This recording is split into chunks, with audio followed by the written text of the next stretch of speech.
Oh, hello, world. Welcome to Comic Book News. I'm your old pal, Dan Shaheen. Today, we got a fun show. We got the return of a guy who was here not all that long ago. We got Stephen R. Bissette, Spider Baby Tyrant King himself. Right? We're going to come in today, and we talked about his career and kind of how he got to where he is, but we didn't get to do any deep dives into any of his work. And man, this guy sent me a ton of comics, stuff that I had used to own and was stolen from me. He sent me autographed copies of Tyrant. I just reread all 4 of them just before the show, as well as a bunch of other comics by Steve. And like, if it's possible, I came away with an even greater appreciation for Steve by just reading that much Steve-ness in one concentrated session. It was fantastic. So before we talk to Steve Bissette, though, a little bit of show business. First, the $1 Million Mailbox. If you want to see your comics here on the $1 Million Mailbox, reviewed by myself and maybe a Larry Young, maybe a special guest host occasionally, you just send them here. The $1 Million Mailbox, P.O. Box 1163, Arcata, California, 95518. We'll spread them out on the $1 Million Comics Cam. We'll take a look at them. It's going to be fantastic. Also, today, I've got a new project I announced recently. Today's show is brought to you by the Danger Room. This is the software I'm using to do some of this crazy graphic stuff that we're doing. Well, like that. We get a little bit nutty in here lately. Don Simpson, when I had him in here, was complaining that I just got too crazy with some of my camera angles and special effects and whatnot. But what are you going to do? Sorry, Don. Hopefully you're watching today. But I'm trying to flex this thing as much as possible. And I want you to download it. I'm going to have more information soon. You can search for what is Danger Room. I've got a video, a little demo, place you can download it, source code and all, compile it, hack it, change it, do what you want, use it for your streams. I don't care. You don't have to pay anything. So enjoy Danger Room. And what else? Oh, man, that's about it. Except I want to thank all the new subscribers that we've had recently. We had a little influx. Not a lot. I don't have a ton of subscribers. I got 2,500 and growing now. And it's really important to me. It's because there's ways to go after larger swaths of audience. It's called pandering. I don't pander. I pander to my own tastes and my own desires. What I do sometimes is I get a little nutty. I realize this channel is not for everybody, but those people it is for, it's really for you. So if you enjoy this thing, please consider hitting like on this video. Maybe you hit dislike, but give a reason in the comments below. Subscribe to this channel and help us grow. I would really appreciate it. Okay, that's all I've got on that front. And now I want to go in and talk to Steve Bissette. Well, we're going to take it not to the Batcave. We're taking it to the jungle. And now let's bring in the tyrant, Spider Baby, horror king himself, Steve Bissette. Let's talk about horror and monsters. Hi, Steve. Hey, how are you doing, Dan? I take it you said horror king, not horror king, right? I mean, I'm just making sure that we're on the right page here. Well, you tell me, pal. Are you a whore for horror sometimes? Because yeah, I am. Yeah, that I am. Yeah, that I am. So you seem to really love it. When I look at all your stuff, like that's the thread through it to me is horror and monsters. Like there's a hallmark of Steve Bissette comics is like visceral disgust sometimes. I mean that in the best way. Yeah, it's not really disgust. It's that I'm drawn to what's primal about the world, about nature, about the imagination. So I'm sure that's often upsetting and disgusting to people, but to me, it's also, you know, beautiful in its way, really amazing. So, you know, I get what you're saying, and you're correct. But from my end of it, it's like trying to go primal. You know, even when I got invited to do a Teenage Mutant Ninja Turtle story, I did a story about what was the primal bond between their guru and the four turtles. And it turned into a horror story because that's just the Oh, bent of my nature, right? But for me, it was really about what's the primal essence here. And that was sort of, you know, that was our approach to Swamp Thing. And that's what led to my doing Tyrant. Um, oh and yeah. it becomes a way of exploring, you know, what's my primal nature. So good dino, good dino. Well, I was interested in that. Like when I look at your work, though, beyond Tyrant, and we're going to pay special attention to Tyrant today for sure. Okay.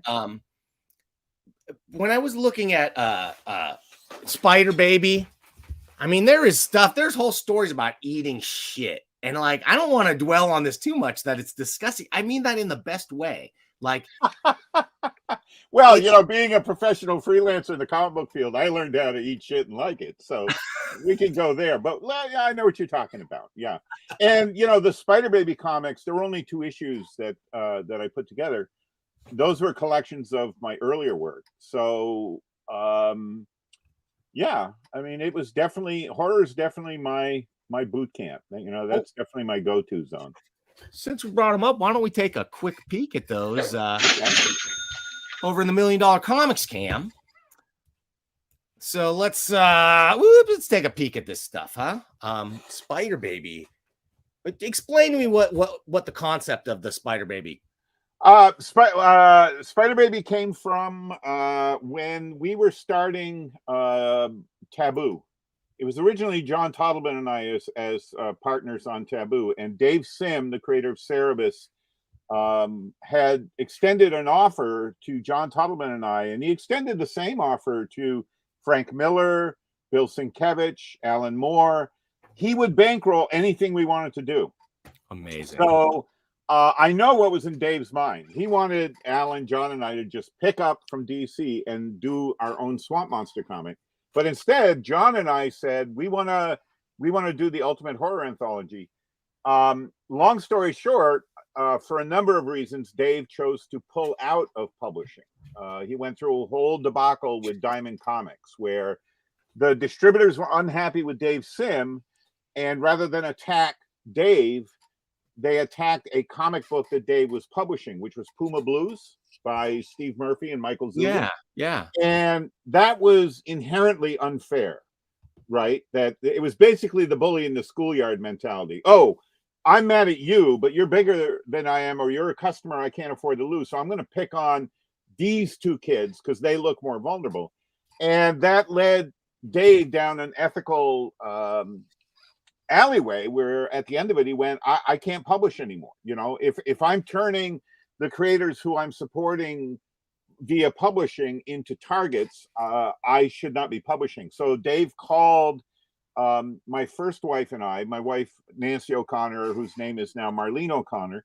And he said, look, I'm no longer publishing. Aardvark International no longer will exist, but I will still bankroll you. But you guys have to put this out on your own. And Taboo 1 was ready to go to print. So we had to come up with the name of a company, and we settled on the name Spider Baby. And Spider Baby Graphics became the name of our self-publishing imprint. And it still is a licensed Vermont business to this day. I solely own it now. And Spider Baby, you know, was a good name for a comic book collecting my old horror shit. You know, it does spell out what you're going to be seeing. You know, it's a beautiful package. You know, from the I have to say EC inspired. Oh, definitely. Cover, and that's a collaboration with John Toddleman on the cover. John penciled the prone female victim on the slab in the background, and you know, when we lived together at a house in Dover, New Jersey, it was John Toddleman, Tom Yates, Rick Veitch, and myself. we would often jam on artwork. And that was a piece that John and I had done just on a lark. And years later, I still had the original, and I asked John's permission, and he said, "Yeah, sure, go ahead and use it." So that became the cover of Spider Baby #1. It's definitely an ode to pre-code horror comics, not just DC, but Harvey and all those publishers of the pre-code horror comics. Oh, okay. I mean, do you have a particular affection for those? Because when I think of pre-code horror, I'm thinking EC, right? That's everybody thinks of EC, and I have great respect and affection and devotion to EC. But when I was doing Swamp Thing, and I was doing a lot of comic book conventions and retailer shop appearances, I think it was because I think it was when we lost the Comics Code, which you and I talked about during our last conversation. And I got really curious, like what caused the Comics Code? The EC material was pretty accessible because Russ Cochran had been putting them back into print, but it was all the other stuff that was almost unfindable. So I began to collect pre-code horror comics because I wanted to find out what's this about. And I've amassed a huge collection of pre-code horror comics, and I love a lot of the other publishers. Harvey, the publisher of Casper the Friendly Ghost and Wendy the Good Little Witch and Richie Rich, they published some of the goriest of all the horror pre-codes that were non-EC. Charlton Comics, they had a terrific pre-code horror comic called The Thing. And there's 3 issues of The Thing where Steve Ditko did the covers and all or almost all of the interior stories. There's a lot of pre-code horror comics I really love. Even relatively conservative outfits like St. John Publishing, they did some really interesting pre-code. And it was a cycle. It was a boom and bust. It only lasted 3 years. The beginning of the pre-code horror comics boom really took off in 52, and by the end of 54 it was over. And the Comics Code Authority being ratified and put into practice in January of 55, that was the final nail in the coffin. But I love, whether it's music or art or comics or movies or television, I love those bubbles, those booms and busts, those sudden cycles where things just go crazy.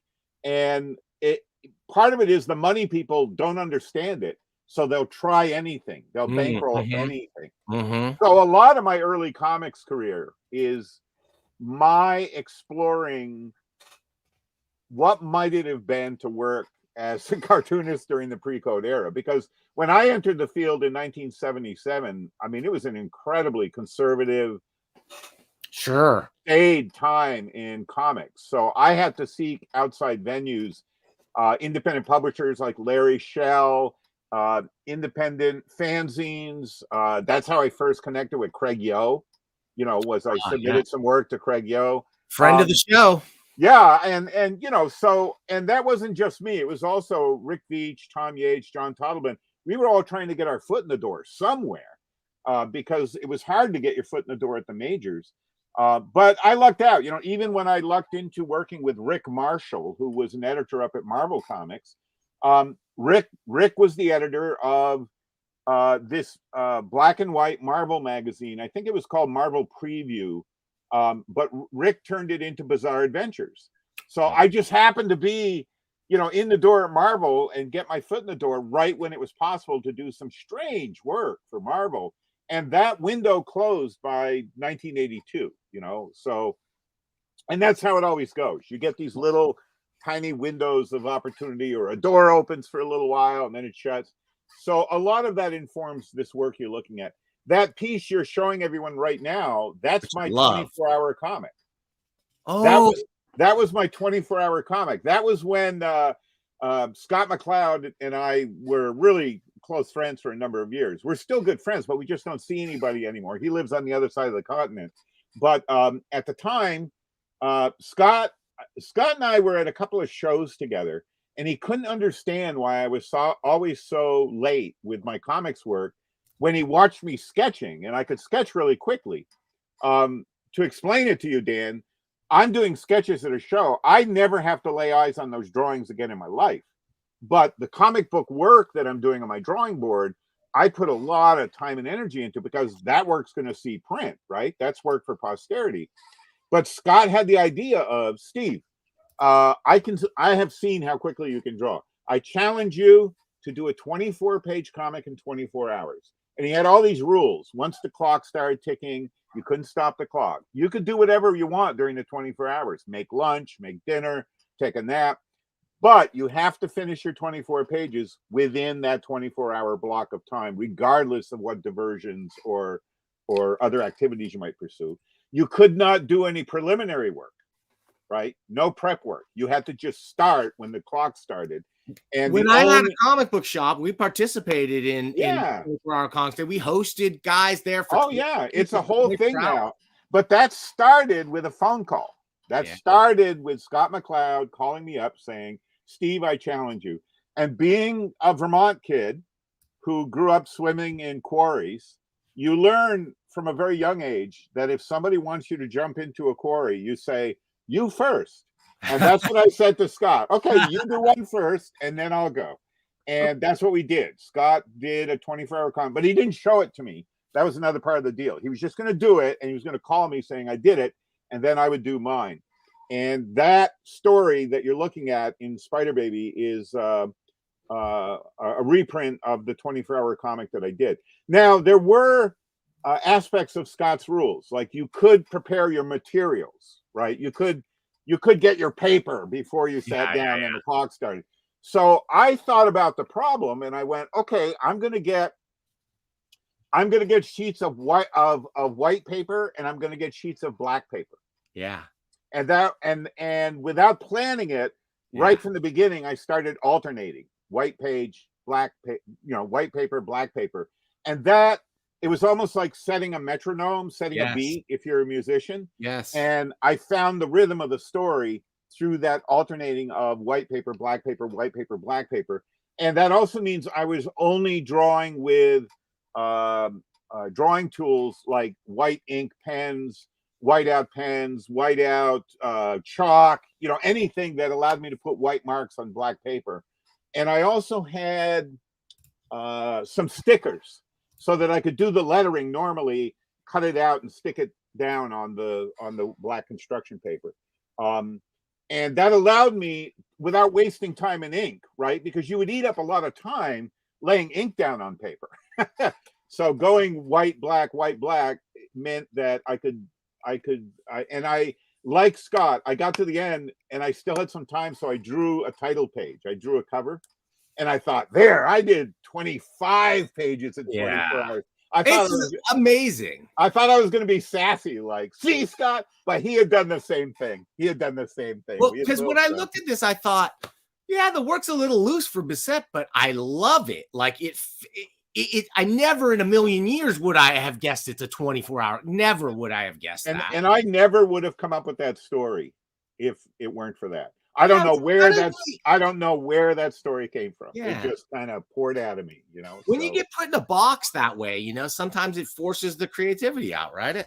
Yeah. And unlike a lot of other people, I mean, you're not the only shop owner. I've gotten to participate as kind of a host with museums that have sponsored 24-hour comic days and so on. We'll go back to that story you just went by in a moment, the one after the 24-hour comic. And I've never done it again. I tried to do one more and I got halfway through it and it was like, I've run this marathon. I don't need to prove anything to anybody. So I have like half a 24-hour comic set of original art still sitting in my flat files. I should just print them someday.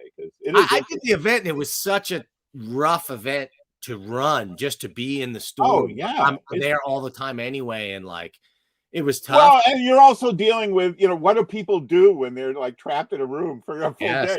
They're napping. They're, how do you eat? How do you use the bathroom? I mean, there are a lot of logistical issues.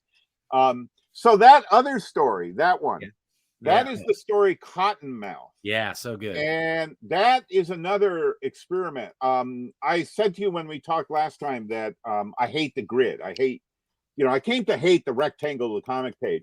But Cottonmouth was an experiment in, okay, let me do something very measured. Same number of panels per page, same shape, everything. And it was kind of a metronomic experiment. It's part of why I put those two stories together in that issue of Spider Baby. Yeah. And but the story of Cottonmouth is kind of interesting because it's a story that made sense to people when I first did it, because toxic shock syndrome was so in the news. Toxic shock syndrome, for those of your viewers who don't know, is it is an ailment that is manifest from certain tampon products. Women suffer toxic shock syndrome. It's a form of blood poisoning, of body poisoning from tampon products. And at the time I did Cottonmouth, it was in the news everywhere. And I wanted to do a ghost story, an EC style ghost story about a revenge from the grave, where women who had died of toxic shock syndrome were showing up in the home of a manufacturer of tampons. And that's what they've sewn into their mouth, into his mouth, are the tampons that killed them. And on the last page of the story, if you turn the page, they are in that same evening visiting all the other manufacturers and sellers and judges and anybody who was involved in the chain of death that led to their demise. Now, I think it's still a powerful story, but the problem is now that nobody, it's not on people's radar right now. And it's an entire story that I wrote, never using the keywords. The word toxic shock syndrome never appears. The word tampon is never used. Like, I left out all the cue cards, if you will, because I knew that my readership in the 1990s would get it, right? It was so in the news that nobody could read that story and not get it. Yeah. But years later, a young filmmaker who's now very active, I mean, he's still making television series and so on. His name is Christopher Garitano. He approached me. He wanted to do a short film adaptation of Cottonmouth. And we worked out the deal. There wasn't any money in it because he had no money, but we did work out a deal so that it was an authorized adaptation.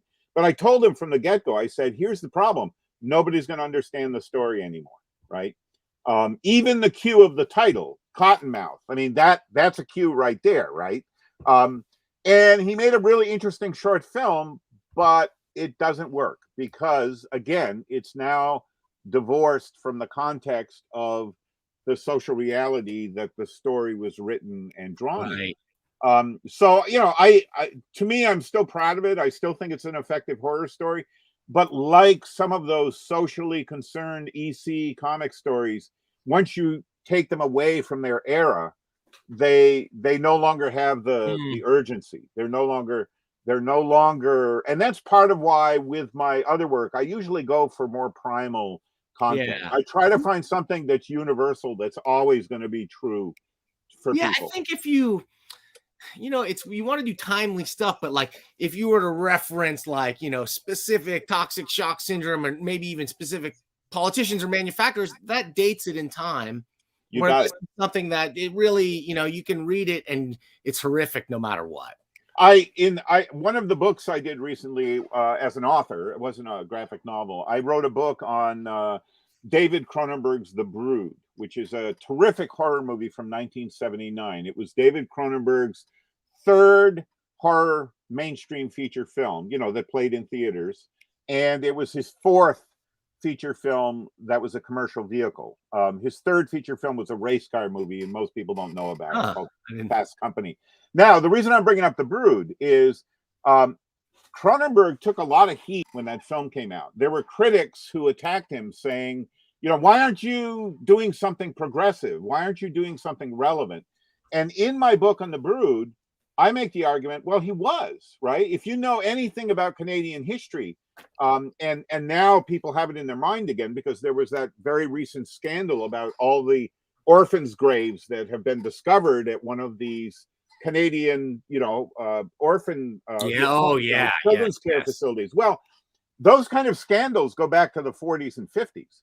And in his film, The Brood, what David Cronenberg was making a film about, in part, was an era in North American history that people forget about now, which is there was a whole generation that had begun to deal with their children or their partners, and David Cronenberg experienced this with his first wife, joining cults.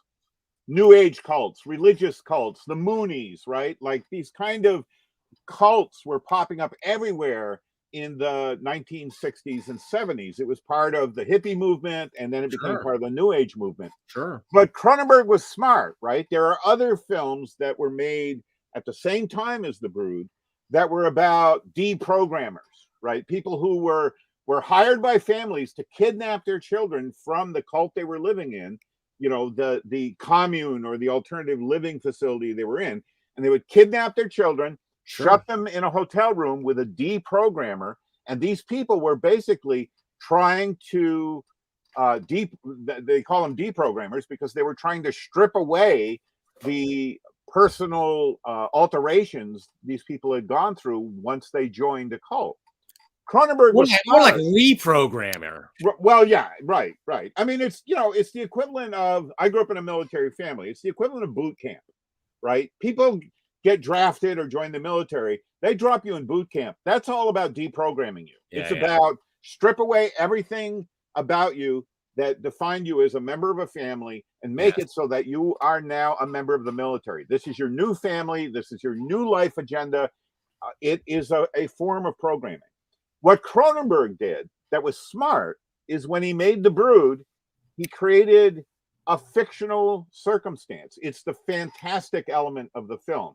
He created a science called psychoplasmics, where Oliver Reed plays this psychopathologist named Dr. Raglan, who has created a form of therapy that has people externalizing their emotional trauma with their bodies. Huh. Okay. Now, this is the Cronenbergian horror This is element. body horror. Yeah, right. Yeah, right. It's body horror. Now, by doing that, and this is the difference between Cronenberg being brilliant and Bissette being stupid. With Cottonmouth, you pull Cottonmouth out of the era of toxic shock syndrome being a known condition, a known corporate crime, and you plop it down in the year 2022 with a new reader. They're not going to make those connections. Cronenberg told a story where it didn't matter whether you knew about 60s and 70s cults and deprogrammers and so on. Yes. He created a new reality and told an original horror story, but he dealt with all those social issues via his invented drama involving a husband and a wife who are now separated. She is a member of this Psychoplasmics Institute. The husband is estranged and trying to deal with raising their daughter. And the mystery that presents itself is that every time their daughter goes to visit the daughter comes home with bruises all over her body. So the father goes to the lawyers and the legal authorities and says, my wife is abusing our child. And they go, sorry, she has a legal right to see the child. If you try to take her away, there will be repercussions. So the mystery for the father is, what the hell is harming my daughter? Yeah. And Dr. Raglan won't allow the father to see his wife. What's going on is that she has turned out to be the perfect psychoplasmics patient. She not only manifests her internal trauma onto her body, she has begun to give birth to the Brood. And anyone she's angry at, the Brood goes after. It's a brilliant horror movie. Oh, man. But it's so disturbing. And it's a low budget.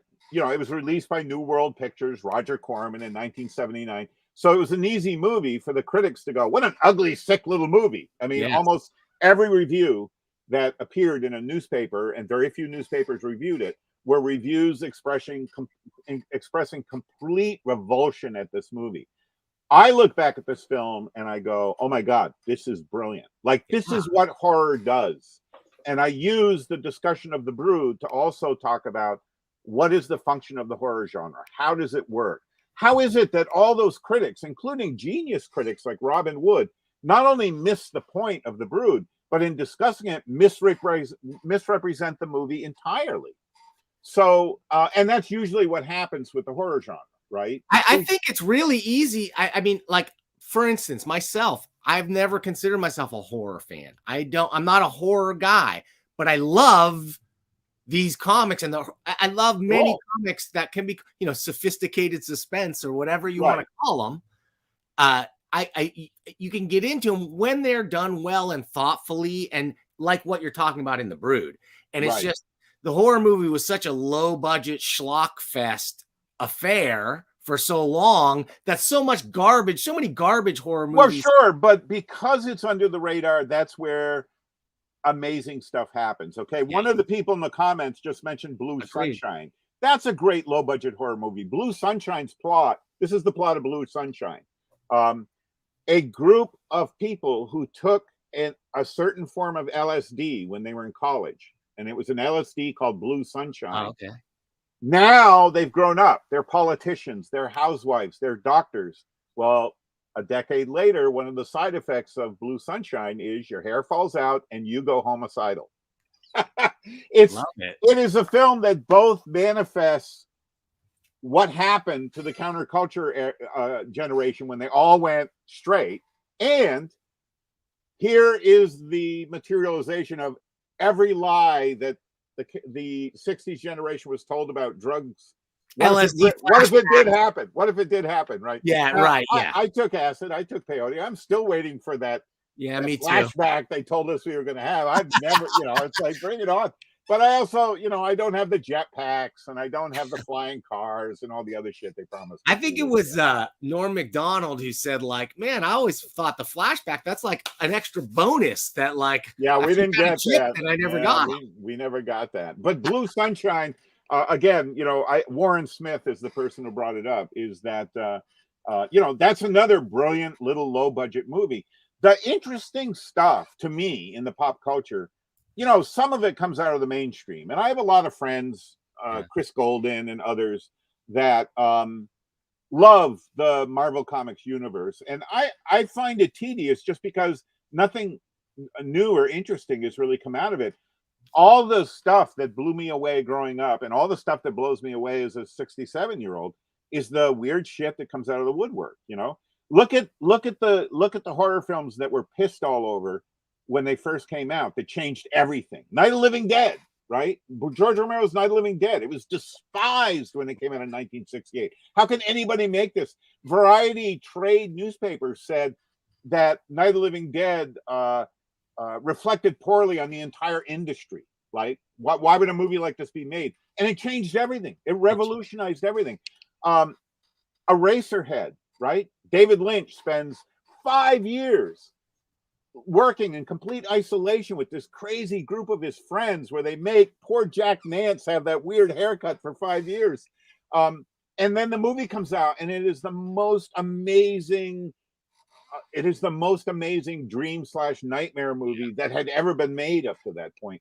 All the interesting stuff to me in music, in art, in film, in comics, is the stuff that comes out of nowhere 9 times out of 10. Occasionally the mainstream does bring something forth that is, alters the landscape in interesting ways. But by and large, it's the crazy fuckers with no money who are hungry and just trying to make their mark on the world. And sure, there's a lot of trash, Dan, but that's true with the stuff that costs, $1 billion to make as well. So, no, absolutely true. And as a matter of fact, that's a perfect segue into what I'm doing this month of March is my March of Independence. Where I've decided not to look at any or as little as possible of corporate produced media. Boy, that's hard these days, isn't it? It's extremely difficult, just as an exercise. But what I found really interesting is when you think of it through that lens of like, what can I look at? What can I consume that's not corporate owned? You start to really understand what huge swaths of our culture are owned by these corporations. So like television, news and stuff, there's a lot of alternative news. YouTube and the internet has changed that a lot. And even movies and video, there's a lot of options out there. Sure. I can go out there and I'm working on the 3rd volume of Cryptid Cinema right now, and I'm having a pretty easy time, even if I'm using eBay, of finding little independent, Bigfoot movies and lake monster movies that I hadn't even heard of, and I can still find used copies out there, even if they Yeah. were released by the filmmakers themselves on this boutique label. I'll give you an example. My son Danny sometimes lets me go with him to thrift stores. Part of his existence is going to thrift stores, and I find the greatest DVDs, used DVDs at thrift stores. There was this one of my fascinations is Vermont movies. And I actually put out a book called Green Mountain Cinema back in 2002, the only book yet published on Vermont cinema. There was this little movie that I remember popping up at a local school or town hall that was called Piscetti Movie. And what it was a Western made with children in all the roles, right? And it was playing one weekend when my wife and I were going to be away, and it's like, oh well, I'll never get to see that. At one of the thrift stores I went to with Danny, there's a used copy of Piscetti Movie. It had been released by the filmmakers here in the state of Vermont. It was available for maybe 6 months or a year, and somebody who had bought it, got rid of it. And so anyway, yeah, that's Cryptid Cinema. That's the first volume. My friend Tim Paxton, who is a brilliant man, amazing film scholar. Tim is doing a series of books on India horror cinema, horror films from India. Oh, wow. Tim did all the layout and design on that book. And when we were starting work on the book, he totally got it when I said, Tim, I want this book to feel like the biggest monster magazine from the 60s that ever existed. And Tim got it, right? It's like, and he was like, like Famous Monsters. And I was like, no, like Castle of Frankenstein, where it's just like crammed with crazy shit. There's information on every page. There's images and information bits in the margins. I just wanted it to be this fat, jam-packed sort of fanzine. Well, what I love about you, Steve, is you're an artist, a great artist, but you're also such a fan of so many things and a critic as well. And you expose, you want to share your love of these things with other people. Oh, yeah. And it's really, I mean, I'm looking at the comments thread as we're talking, like, Maniac, Deranged, Texas Chainsaw Massacre, Carnival of Souls. Those are amazing movies. Faust, now that's a classic. That's a big budget German UFA Studios silent era film, but it's a brilliant movie. Abominable is a great cryptid movie. It's basically Rear Window, but instead of Raymond Burr, there's a Bigfoot outside the window. Willow Creek. Have you seen Willow Creek? Oh yeah. But yeah. That's a great movie. That's Bobcat's movie. Yeah, that's from. I live a few miles from Willow Creek. Oh man, you got to go to that store and buy me something, Dan. We got to do a trade here.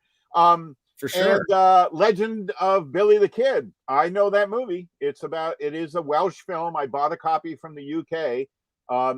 And almost all these movies, and Carnival of Souls. I mean, Carnival of Souls was a movie that I saw as a preteen. So I was 12, 13. And there was something listed in TV Guide that my parents used to let me stay up late. If my homework was done, I could stay up late and watch TV. And this is before videotape. This is when if something was on TV and you didn't see it, you might never see it again in your life. Right? So there was something listed in the TV Guide that I wanted to see. So I stayed up until midnight. And when the movie started, it wasn't the movie that the TV Guide said was going to play. But it had this weird organ music. And I was like, what is this? And it starts with these kids. They actually look like they're in their 20s, but they're supposed to be, older high school kids, joyriding in a car. The car falls off a bridge into the water. And then only one person walks out of the wreck, and Carnival of Souls begins. And I was mesmerized. I watched the whole movie, and then after it was done, I was like, oh my God, I'm never going to see this again. So I stayed up for another hour, and I wrote down in one of my English notebooks, English class notebooks, everything I could remember about the movie from beginning to end. And then the next day I tried to tell my friends about it, and nobody believed me. In fact, one of my friends went home and called me on the phone and said, Bissette, you're a liar. I just looked in TV Guide. There was nothing called Carnival of Souls on. So this was a movie that I had no evidence existed except I saw it. There was no pictures of it in Famous Monsters of Filmland. There was no information about it anywhere. It wasn't listed in any of the TV movie guides that were out in paperback. And it was only like 4 years later that there was a review of Night of the Living Dead in a monster magazine that said the ghouls look like, the Walking Dead of Carnival of Souls. And I went, proof it existed. But that's what I love about those independent films. Some of them are the kind of thing that you see it and you almost can't believe you saw it. And especially when the rest of the world is telling you that's not important, that makes it more important. I mean, do you sometimes long for that world where there wasn't just a permanence? Like you said, there were TV shows and things that if you didn't catch it, and we're back there.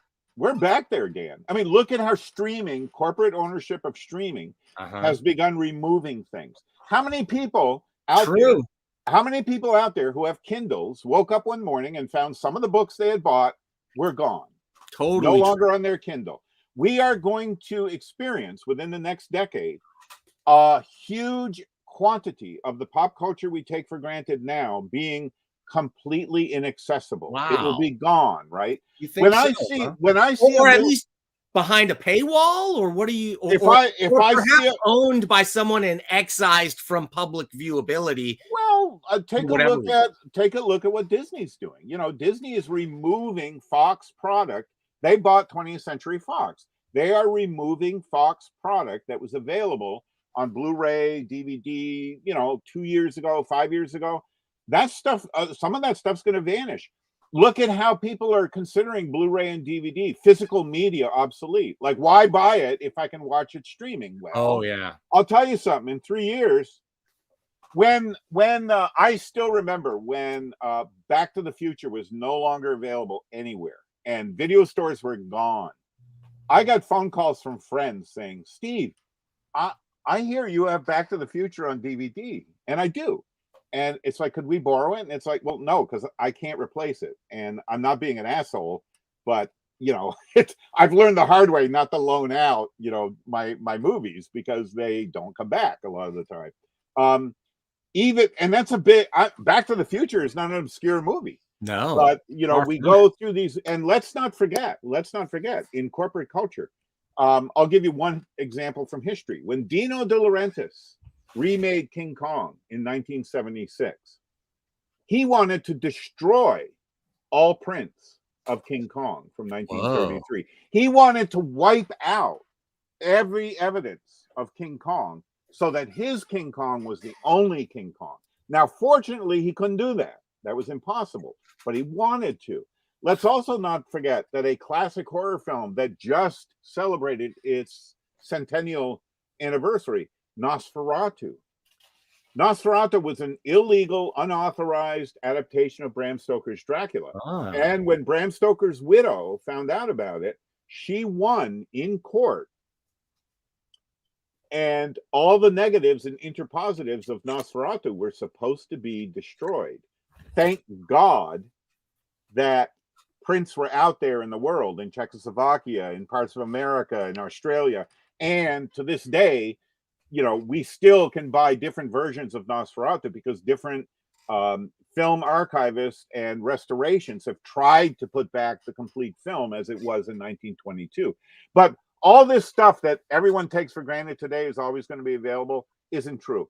How many websites have you tried to revisit from 5 years ago, Dan? Yeah, totally true. How many are there? I mean, you can use the Wayback Machine sometimes, and you can go find that sometimes stuff. But the reason I work on books like Cryptid Cinema is whatever lifetime I have left, I want to get as much of my work into print as I can, or on physical media, on DVD or on Blu-ray, because that'll be the only record that's going to last. Our conversations are going to disappear at some point. Totally. Well, and as the technology has advanced, we sometimes lose things too, right? Like Blu-ray, you got a superior video quality, but a Blu-ray might come out now and you lose all those DVD extras like audio commentaries and stuff that were so common in the DVD era. Well, fortunately, we've got very conscientious, I'm sure in corporate culture, they're considered boutique labels, but to me, they're the primary labels, right? Severin Films, Arrow, Kino Lorber is doing some terrific restoration work right now. And in a lot of those, they'll carry over whatever they can license from earlier Laserdisc or DVD releases. But you're right. In some cases, I mean, I still have Laserdiscs in my collection because there was something on Laserdisc that's either not available now at all, or there was some bonus feature that was only on that Laserdisc. Yeah, theatrical version of Star Wars. What if you want to see Bingo. like the original vision? For the love of me, I cannot understand why they would not want to make more money by having those multiple editions. Try to go and watch the original THX 1138, George Lucas's first feature film. When it came out on DVD, he fixed it, right? Meaning he altered it. He added digital effects. You can no longer see the movie I saw in a theater when it was brand new. Yeah, that's wrong. That's not right. I mean, it's his property. He has a right to do whatever he wants with it. But I kept my old big box Warner Brothers VHS because that was, it's a crappy transfer on video and it's pan and scan, but it's closer to the film I saw in the theater than the beautiful, pristine DVD with new special effects added and so on. Okay. So doing a book like Cryptid Cinema is about preserving that. Go ahead, Dan. Sorry. No, let's talk about the Green Hell, the monster from Green Hell. Oh yeah. Let's do that. Could that segue that fits in perfectly to this. Perfect. So why don't you tell us what your involvement is with the DVD releases? Like, what are you're providing extra tracks? Wait, hold that up again, please. And this is the Blu-ray of Monster from Green Hell, a special edition. It's from Film Detective. You can buy it on Amazon and anywhere right now. They make an error. They say it features a rare colorized climax. It's not colorized. Originally, this film had color footage in the last, 4 minutes of the movie. And somehow Film Detective, when they put together this edition, had gotten their hands on one of those prints that still had the color footage. Glenn Erickson, who is an amazing film expert, he's the guy who writes DVD Savant, the website that reviews Blu-rays and DVDs. Oh, okay. Glenn Erickson just this week posted a terrific article where he contacted the two guys who have the remaining color elements of Monster from Green Hell. Oh, cool. Well, can we take a look at the trailer? Oh, yeah. Show us the trailer, and then we can talk about the film and what I've been doing with Blu-ray and DVD. This is less than 2 minutes. And we can even talk while it's playing if you want. Have a comment.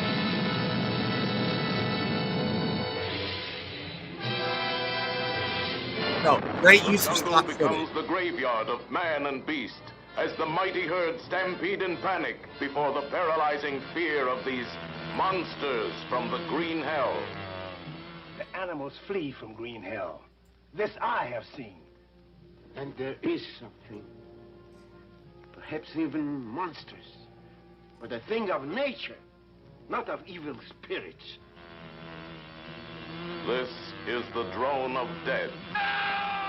The terrifying sound of the monstrous cosmic ray mutations unleashed upon the jungle from a rocket run wild. Can you guess how big the creature itself must be? Yeah. But we won't have to guess at it, Dan. We'll see for ourselves. Out of all mankind's millions, only a handful know the full horrifying danger. Their strange safari to fight the giant insect enemy, filmed with thrilling impact. See the battle with the warlike Kanagas, driven wild by their superstitious fear of the monsters. What a budget they have. See the subatomic barrage, powerless against these invincible enemies.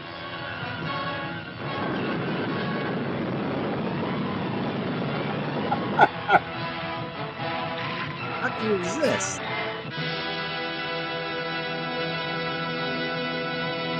Oh, I'm all in with Monster. Okay, well, prepare yourself. It's an incredibly shoddy, low-budget movie, but the producers purchased the rights to footage from a 20th Century Fox big studio film called Stanley and Livingston, starring Spencer Tracy, and all that footage that was originally shot in Africa for the 20th Century Fox production appears in Monster from Green Hell, which makes it look like, you know, a much more expansive production than ever would have been possible. I mean, the original footage, you know, it was very typical at the time for this to happen. Now, bear in mind, this is 1957.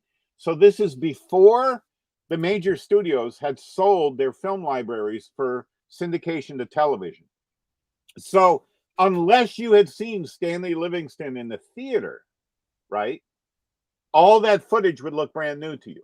And they were kind of banking on that, right? And this was a common practice at the time. There's another monster movie from the year before called Man Beast, where Jerry Warren, one of the most notorious of the low-budget film producer directors, bought a monogram film that had been shot in part during an actual mountain climbing expedition in the Alps, and bought the footage to a feature film called High Conquest. Now, movies used to come out once, right? They would come out, they'd play for a couple months, and then they were gone. And before television, they were gone forever. Some of them have completely vanished. You cannot find a copy of High Conquest from 1947 to this day. You can't. I've looked. I can't even find it with bootleg dealers. That means if you watch Man Beast, you get confused. You're like, oh my God, I can tell that's Bronson Caves, and they've just like spread soap suds around to make it look like snow. But what's all this mountain climbing footage? Like, that's spectacular. They actually were climbing these amazing mountains. Well, that's what Monster from Green Hell is. They took real African footage from Stanley and Livingston, and Jim Davis, who plays the hero of Monster from Green Hell, whenever he appears in the expedition footage, he's wearing, as close as they could match, the same costume and helmet that Spencer Tracy was wearing in Stanley and Livingston. So they're matching the costuming of the actors with the old footage, and it's a form of collage, right? They're concocting a new narrative around an old film. You know what it reminds me the most of is the Mighty Morphin Power Rangers. Oh, yeah. Exactly the same thing. You are dead right, Dan, right? Right. So American producers see these amazing shows in Japan, and they're like, this stuff's great. If kids could see this, they'd love it. But we have to Americanize it. We have to fix it. Now, that's the Mighty Morphin Power Rangers is a TV series form of exactly what Joseph Levine did when he bought a Japanese film called Gojira from Toho Studios back in 1955. And he went, okay, I can sell this giant monster movie in America because giant monster movies are big right now, but I'm going to have to Americanize it. So he hires Raymond Burr, this affordable sort of B-level actor at that time. This is before the Perry Mason show when Raymond Burr became really famous. And he's going to play an American reporter who can describe to us what's going on. So I don't have to spend as much money dubbing the Japanese. Totally perfect, English, right? And it's the same thing. It's exactly what Mighty Morphin Power Rangers was. It's exactly what Monster from Green Hell is. And Godzilla being another, I think, good example of where sci-fi gets a bad rap as mindless monster movies, but there was the atomic war anxiety behind the whole thing. And especially when you see the original Japanese version, and it's like, oh my God, this is a somber, grim, really dark monster movie. If you remove, the Americanized version still plays well as a film. But when you see the original Gojira, it's like a horror movie. Oh, it is. It is. It absolutely is. And let's go back to what we were talking about at the beginning.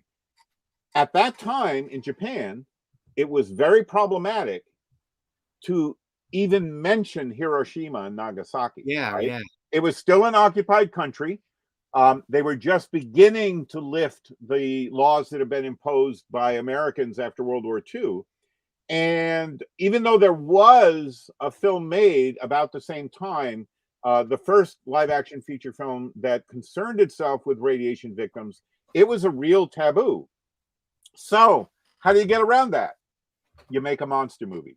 Nobody's going to object to that, right? And now when you're showing hospital wards full of burn victims, it's because of Godzilla's atomic breath. Right. It's not because the force that's occupying our country dropped the only 2 nuclear weapons that have ever been dropped on a civilized city. I have to think that in Japan, when it originally obviously when it was produced, it was meant to kind of echo the radioactive horror. But I have to think that the Japanese people viewed it that way, or was it? Sure. Yeah. Dragon. Think about it. Dragon imagery of any kind is this is how monsters work, right? Yeah. Monsters allow us to give concrete form to that which we either cannot give form to or that we're not allowed to give form to. So the idea of a dragon is a perfect concrete metaphor for nuclear holocaust, right? It is perfect. It is, and in fact, it's more frightening because now you're making it sentient, right? It's something that can get up and walk around and make decisions. So there's Godzilla. Appropriate. Just around Godzilla before we move on. Yeah. Godzilla versus King Kong, the new one. What's the Bissette take? Oh, are you kidding? It was great, right? I was in heaven. Okay. I went back twice. It was the pandemic and I still went back twice. Oh, you saw it. I love that movie. But what a stupid movie, right? What a stupid movie. Godzilla blows a hole into the earth to the center of the earth. And King Kong can climb up from, the pseudo Pellucidar at the center of the earth. So I didn't care. I didn't care. It was like a great, fun monster movie.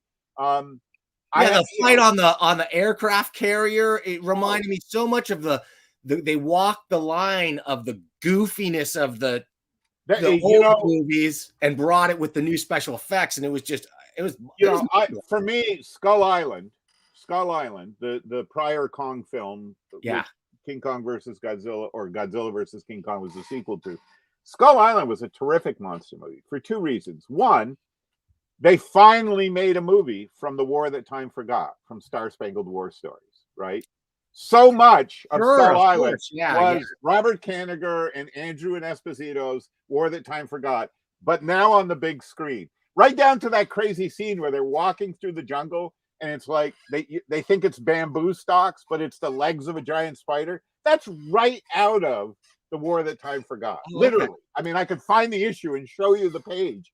Why wouldn't DC exploit those properties? Why do corporations do what they do and do what they not do? There's no explanation. I remember when in the 80s when we were working on Swamp Thing for DC Comics, and the biggest new movie out there in America, where every cartoonist and every comics editor and writer and publisher I knew was going back to see it, was The Road Warrior. And it was released by Warner Brothers. And we were like, why isn't DC doing Mad Max, right? And they had all these vague reasons, but who knows why they do what they do. And while we brought up DC, I just read this story in Secrets and Lies. This is a wonderful anthology. Yeah, it's great. Cayetano Garza Jr., my friend Cat Garza Jr., he put a lot of love and money and effort into that anthology, and it is a terrific anthology. That's Dennis St. John's comic on the facing page. Dennis St. John is graduated from the Center for Cartoon Studies, is a very good friend, and he makes great horror and monster comics. If you want to know one of my favorite current cartoonists working in the genre, Dennis St. John is that cartoonist. Okay. Well, I'll admit I didn't recognize anybody else in the book except for, of course, Rick Geary, the great Rick Geary. Oh, Rick Geary's in there. Yeah. Well, there's a lot of work in there by a lot of terrific cartoonists. But it's all strong. Yeah. But who's better than Rick Geary? I'm sorry. I mean, you're a cartoonist in the room, but come on. Hey, and I'm of Rick Geary's generation, so I love Rick Geary's work. I've got all his Victorian and 20th century murderer graphic novels. Ever read Cyber Antics? Oh yeah. It's amazing. That's horror related, right? And he was such a perfect fit with heavy metal for that little while when heavy metal was running Rick Geary. But anyway, my story for the anthology is basically it's Nosferatu used as a metaphor for how we tell stories and why we tell stories. So, and if anything, that whole sequence really awesome in a multimedia style that reminds me of Eddie Campbell, maybe. I always worked with collage. True, right. One of my favorite cartoonists when I was growing up was Cal Schenkel. Do you know who Cal Schenkel is? No. Cal Schenkel designed all of the Frank Zappa album covers. Oh, okay. So, and he did all the advertising and stuff. So those freak out ads that were in comic books when Zappa's album first came out, Cal Schenkel designed those. And he always worked with collage. I used to stare and stare at, especially the double albums or the fold out albums. And that got me into collage big time. And this is one of the comic stories where I really got to work with it, including collaging in that sequence you're showing everyone right now. Those are pages out of Rick Veitch's dream diary that he brought with him on the road when we were all at the Spirit of Independence tour in the 90s. And Rick scanned and sent me those pages when I started teaching at the Center for Cartoon Studies. And Rick said, "Hey, Steve, you don't remember this dream you drew in here." And it was a dream about me teaching at a cartooning school. And, you know, Rick, I remember Rick's email, which I think I quote in the story. Rick was saying, you know, "I think your secret self was talking to you." And he was right. I mean, it was totally this speaking to you from the future, right? That's it, you know, and it was like, and that was the catalyst for that story, was Rick Veitch sending me, and Rick is still doing Rarebit Fiends now as a print on demand. Yes. Amazon. He's been on the show to hype it, and he's coming back when the next issue comes out. He's amazing. He's amazing. And well, can I just quote your panel here? This is another wistful Steve Bissette dream. It says, "I'm an old man speaking to an energetic new class at the Joe Kubert School. They genuinely laugh at my stories of old times in the industry, especially when I imitate personalities. And I have to explain at length what DC Comics was." Sigh. Yeah, that day hasn't come yet, has Dude, it? how prophetic are you? No, but it might not be that far. It's not that far. They just moved their offices. How long before DC Entertainment becomes who knows what? They reshuffled the deck chairs, right? Literally. Yeah. And they're playing musical chairs because they pulled out. There's not as many desks as there are people working there now. Yeah. Well, you know, I may have to explain what DC Comics is down the road. This is what I'm saying. Your dreams. How much of a believer of in like propheticness of dreams or like reality of dreams? Well, I believe in it because I've experienced it, but I haven't built my consciousness around it the way that friends like Rick Veitch have. I mean, my friend Rick Veitch is a brilliant man. And I'm not just saying that because he's one of my best friends. I mean, Rick is brilliant. I mean, when I was a teenager and I was reading books like A Separate Reality by Carlos Castaneda, you know, and you're this little scrawny teenager in the backwoods of Vermont, and it's like, oh my God, I'll never experience anything like this. You know, I got friends who have. and Rick Veitch is one of those, you know, travelers, one of those people. And you know, anytime Rick and I, and it's rare these days, not because of any estrangement between us, but you know, we don't get together the way we used to. And when we do, it's always mind-blowing. I mean, Rick either has a, I don't want to put any pressure on you, but I would love to have you and Steve, or are you and hey, people have confused Rick and I. You and Rick and maybe even Don Simpson in to talk about like 1963 and just Rick and Don don't get along. Be careful about that. Oh, I didn't know that. Yeah. No, I take it back. I did know that because I interviewed Don. And he explained. Yeah. So, but anyway, I'd be happy to do it. I mean, that would be a way for Rick and I to get together for an hour. That'd be awesome. Too, so, okay, tell me a little bit about this story. Okay, if Tapestries. Okay, that appeared in Real War Comics, which was, and we have to pause just to talk about what that is because this was new to me. I think you posted it on Facebook, and I said I have to get this right away. Yeah, there's two issues. Your story. There's two issues of. Sorry, go ahead. But I'm not going to say. I mean, it wasn't. There's so many good artists, great artists and stories. I picked up both, number 1 and 2. They're amazing. So those books exist only because of Joyce Brabner. Joyce Brabner is another Harvey Picar's widow, correct? Right? Yes, yeah. But Joyce, even before any of us connected, you know, Joyce and Harvey. Joyce, you know, Joyce's life is, she's a real activist. I've known a number of hardcore activists in my life. Joyce Brabner is one of them, right? And Joyce has certain beliefs and causes that she pours her life, her time, her energy, every ounce of her being into. And one of them manifested as these two issues of Real War Stories. And the point was, at the time, Joyce joined forces with a couple of organizations where, at a time in America when the whole war culture was revving up again, right? Top Gun was the #1 box office movie, which was like this amazing recruitment film for getting another generation to volunteer for the military. Hey, not to interrupt, but briefly, have you watched Wolf Warrior yet from China?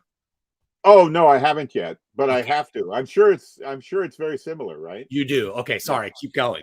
But so Joyce and a couple of organizations that were like-minded felt it was important to put in front of recruitment age high school kids the flip side of joining the military, which was some of the stories from real world military vets about the downside of joining the military. Now, this was quite important to me, in part because I grew up in a military family, and I can't really speak, out of turn here because it's their lives, not mine. But I have an older brother who served in Vietnam, and I have a younger sister who served in the Army. And and I've known many vets, particularly from the Vietnam War era, including one young man who died of Agent Orange related illnesses during a time when the Veterans Administration was denying that there was any correlation between Agent Orange exposure and the cancers that were killing a lot of vets. And Real War Stories is a collection of first-person narratives. And these vets did not always write their own story. Many of these scripts are based on taped interviews. And in the case of the two-parter that I worked on, Tapestries, Alan Moore scripted from audio cassette interviews with the vet whose story we were telling. Now, this Vietnam era vet, whose story Tapestries presents, is an amazingly articulate writer. I mean, he is an author by nature. And but it was Alan's job to distill, his accounts into these 4-page comic stories, one of which I illustrated, and the other one of which John Toddleben worked on. Yes. Also scripted by Alan Moore. Yeah. And we were part of this amazing project. Right. Tapestries Part 1 is who was the penciler on that? Part 2. Right. Who was the penciler on Part 1? I'm drawing a blank. The credit's right there at the top of that page. Stan Woke. Right. Stan Walk is one of our classmates from the Joe Kubert school years. Stan was he was not in Rick Veitch's in my class. He was in one of the later classes, either John Toddleben's class or the year after. And Stan Walk was one of the artists who worked on Swamp Thing. Stan drew the first part of the Water Vampire two-parter in Swamp Thing. Yeah. I did Part 2. Stan penciled Part 1. Yes. So Stan and John Toddleben did the artwork for Tapestries Part 1, and then I solo did the artwork for Part 2. And it was an amazing project to be part of. Now, here's what happened. The military, the Pentagon, took Joyce Brabner and the organizations and these two comics to court. And Joyce Brabner and the organizations who published these comics won. Because the stories were true. Joyce had all the evidence that they were true. I mean, what stories. did they take? What, defamation? What was the... Who knows? They just wanted to crush them. Yeah, they just want to intimidate you. Like, better not put out any more of this if you don't want any more trouble. That's it. But no, these comics got out there. They were published by Eclipse Comics, meaning they did get sold in comic book stores. I believe that Joyce and the organizations also distributed free copies to schools. I'm not sure what Bill Sienkiewicz's story in issue number 2. Oh, it's an amazing comic. Both of them are amazing comics. And these are, these are the kind of artifacts that, right, exactly. Somebody says, good luck getting any anti-war stories on TikTok. Whenever a culture revs up for war, this is the stuff that gets repressed. Totally. They don't want any contrary voice, right? During World War II, before America entered the war, Japanese citizens were being imprisoned in Japan if they didn't support, the militaristic culture that Japan had become. This is before America was also incarcerating Japanese American citizens during the war.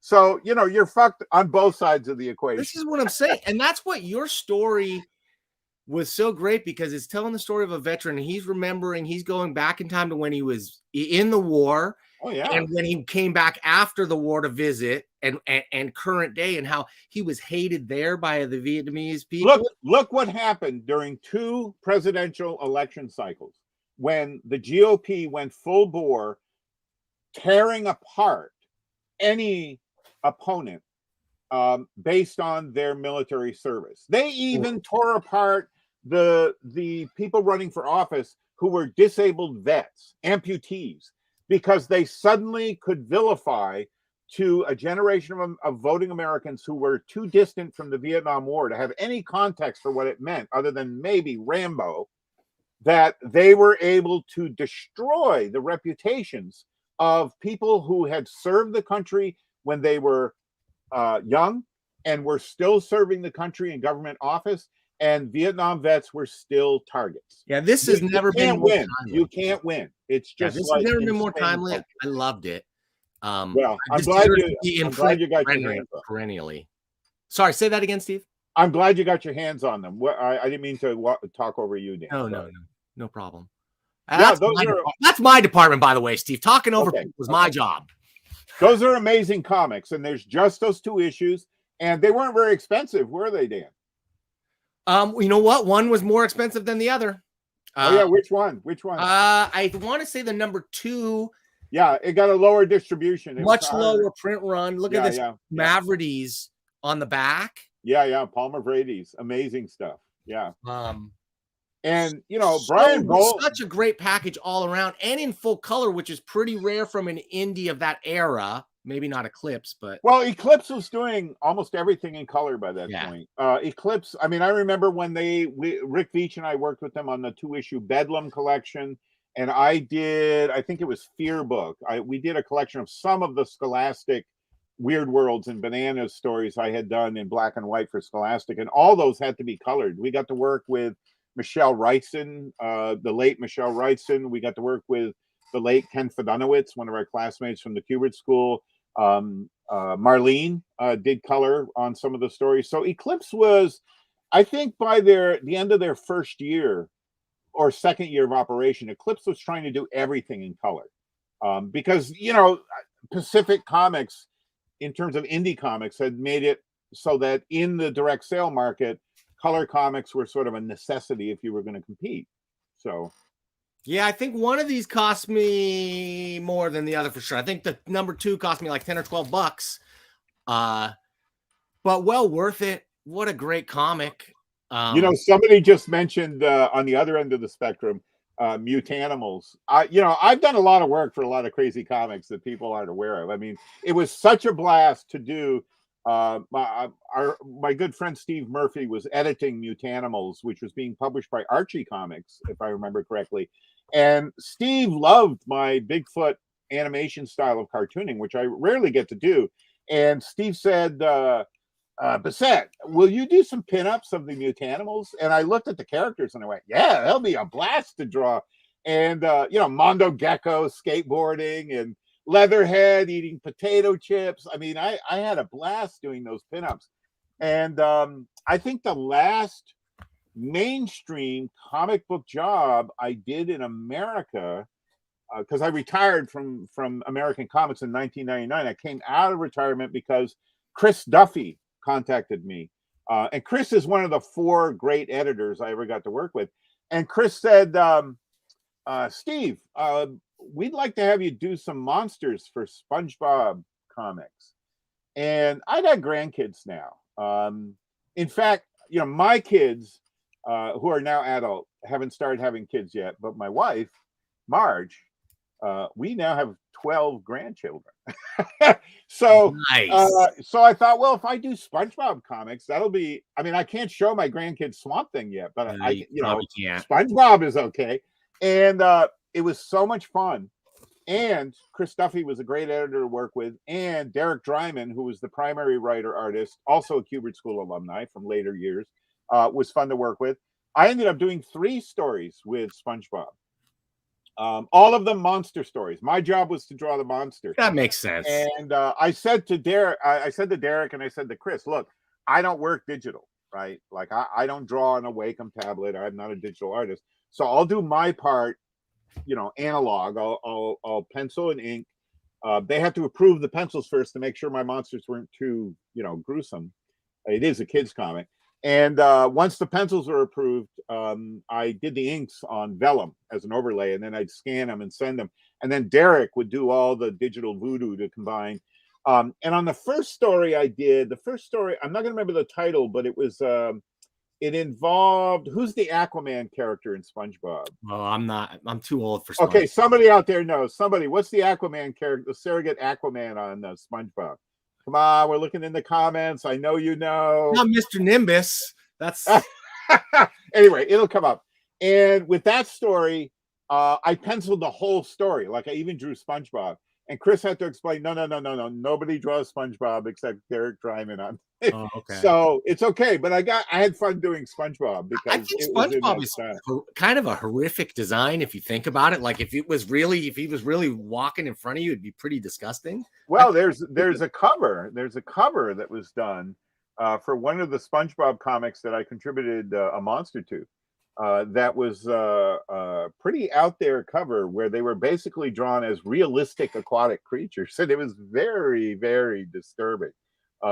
Great. That's part of why I loved working with Chris Duffy. Is he saw it all as a big playpen, and he brought people in to do.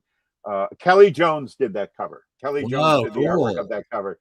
So, it was kind of like the era of Bonzo Comics when they were doing The Simpsons, and they would do the Halloween issue. Yes. And it would be, the equivalent of the Simpsons episodes that would have the 3 horror stories. And, Bernie Wrightson even did artwork for one of those Simpsons issues. So. Yeah, no, I know. We had Bill Morrison. I had Bill Mermaid Man. Thank you, Jeff. Mermaid Man. Mermaid Man is the surrogate Aquaman character. So I got to draw Mermaid Man. And how cool is that? I always wanted to draw Aquaman. I was never going to do it for DC. Rick Veitch got to write Aquaman for DC, but I never had a shot at that. And Merman is riding on a giant seahorse, right? And that's a monster. And seahorses are a blast to draw. So yeah. Anyway, I don't know why that came up. Okay, well let's move on a little bit because you're taking me back with SpongeBob and these comics back to the 90s to an era where I was like, we are on the dawn of an amazing explosion of non-superhero non-Marvel DC greatness. And one of it was brought to us by a little something like this, right? There you go. So let's talk about Tyrant. Yeah, let's get into Tyrant. My baby. Because this broke my heart, man. Tyrant is one of the few comics I reviewed in print anywhere on the world. I wrote a review in a magazine, and I was like, if there's one comic I want to tell people about that probably nobody in the mainstream is reading, but like deserves to be seen, it was this, because it walked a line that I love so much of nonfiction subject matter, but told with dramatic flair and amazing storytelling chops. So tell us, thank you. Just give us in a nutshell what led to Tyrant. I'll tell you what led to Tyrant. What led to Tyrant was 4-year-old Stevie, me. And I love dinosaurs, and I've never outgrown it. I'm a lay person. I am not a paleontologist. It's funny, when I started meeting paleontologists, this was fun. And I joined the Society of Vertebrate Paleontology while I was working on Tyrant because I was trying to make it as accurate to the paleontology of the 1990s when I was doing it. So much has changed. I mean, there's so many things wrong in Tyrant because we people misunderstand science. Authoritarian oriented people, Bible thumpers, pardon my French, want there to be a single answer to everything. And there isn't. Right. And science is all about, we're going to find the answer. And it means it's always about more questions than answers. And Science is ever shifting, not because it's wrong, but because we get more evidence, or we get different evidence, or we, anyway. So I was working with paleontologists while I was doing Tyrant, particularly through my good friend Dr. Michael Ryan, who was at that time working with the Royal Tyrrell Museum up in Alberta, Canada. And I bring it up because every time I met a paleontologist who was my age or younger, they wanted to be cartoonists. I wanted to be a paleontologist and ended up being. So we got along. There were a lot of paleontologists I bonded with instantly because they understood what I was doing. And I sort of understood what they were doing. I get the passion because they're doing what I always wished I could do. And I was doing what they always wished they could do. And so we got along. Now, the other springboard for Tyrant is that as I was a kid growing up, I didn't just love dinosaurs. I love animals. I love nature. I love zoology, biology, botany. I'm one of those kids that spent every day, every summer, out in the woods or out in the fields, or, I was one of those I was a really geeky kid. So I had a microscope at home. So I'd bring home pond water from different ponds and streams and look under the microscope. What's living in the water? I was the kid that would turn over a rock. You find a big rock, turn it over because there's ants under there, or there's grubs. I love that shit. I still do. So well, Steve, it shows this book. That book is a love letter to nature. I mean, that book is a love letter to nature. So the reason I mention all that, Dan, is the books I loved to read as a kid growing up wasn't just horror, and I did and do love horror. Edgar Allan Poe, H.P. Lovecraft, Ray Bradbury, Richard Matheson as I was growing up. But it was also, there were all these wonderful juvenile literature books about horses, about deer, Bambi. Bambi is a great novel, right? About dogs, Old Yeller, Savage Sam, Big Red. I grew up with all that stuff. So to me, my frustration was, why hasn't anyone done the equivalent of Black Beauty, the book Black Beauty, but with dinosaurs? Like, why does it always have to be a story about people? Why does it always have to be the dinosaur is a monster? I wanted to tell a story that was just the life story of an animal, just the way that books like Bambi and Black Beauty were books about an animal's life. I wanted it to be a dinosaur book. No time travelers, no Lost World, no Skull Island, none of this bullshit. Every time an editor, after I was in the comic book field, editors would say, well, what do you want to do? And I'd say, I really want to do a dinosaur comic. And they go, oh, we happen to have a script. And it would be a script. And I'm not exaggerating, Dan. It would be like, let's say it was a 23-page issue of something. It would be 19 pages of I would have to be drawing people doing shit. Yeah. To do 4 pages of dinosaurs. And it's like, totally. no, that's not at all what I want to do, right? I just want to do a dinosaur comic. So finally, I did it myself when Rick Veitch and I collaborated with Alan Moore and John Tollivan and Don Simpson and Dave Gibbons and Chester Brown and everybody we got to work with on 1963. We made so much money that year from the sales of 1963 that for about a 3-year period, Rick Veitch and I could do whatever we wanted to do. He did Rarebit Fiends, his dream comic, pun intended. My dream comic was Tyrant. I finally what a great period of comics that was. Well, it was. And look what happened. And it was summarized for us by our very good friend back then, Larry Marder, creator of Bean World. When Marvel Comics went direct with Heroes World, Larry Marder on the phone said to me, this is Pearl Harbor, right? The corporate companies are sick and tired of seeing the independents succeed in the big media, right? They saw the worldwide boom of Teenage Mutant Ninja Turtles, and they looked on it with envy. They saw, they saw The Crow become a feature film, and they looked on that with envy. They saw Fish Police become, an animated show, and they looked like, on that one with envy. They did because it made money, right? Yeah. And look at how many years Marvel, and look how many years DC were trying to propel their properties into the big time, and they couldn't do it. And suddenly, these two upstarts out of Maine and Massachusetts, Kevin Eastman and Peter Laird, hit the gravy train with the Teenage Mutant Ninja Turtles. And, this broody gothic guy comes up with this indie character called the Crow, and the Crow gets what DC always thought the Spectre should have had. It's like, and Larry Marder said, they're going to kill the buffalo. We are the Plains Indians. We meaning independent comics creators. And they are going to kill the buffalo so we can't eat. And that's exactly what happened. As soon as Marvel went direct with Heroes World, DC went direct with Diamond, and it was over. So viewers of this show know that story because we interviewed Steve Jeppy multiple times. We've interviewed Milton Greep, the owner of Capital City. Yeah, you've covered it. Paul Levitz just a couple weeks ago about you've covered it all. Moment. And that killed the biggest cataclysm. That was the apocalypse of comics of the time. And I feel like 20 whatever years later, we just went through another similar change with the change of ownership in DC, first to Time Warner, now to Discovery. Oh yeah.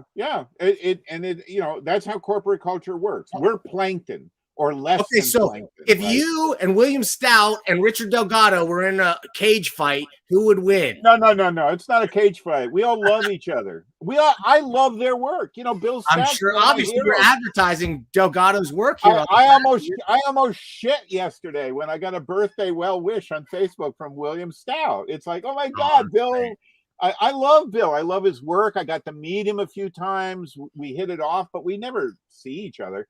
And Ricardo Delgado, Age of Reptiles is like an amazing. I mean, Ricardo is doing exactly what I wanted to do, but you can see the differences between how we approach our artwork and our storytelling. Ricardo is presenting these wonderful, completely visual narratives, right? Amazing. I wanted to go deep into the life cycle by making it a monster comic. Right.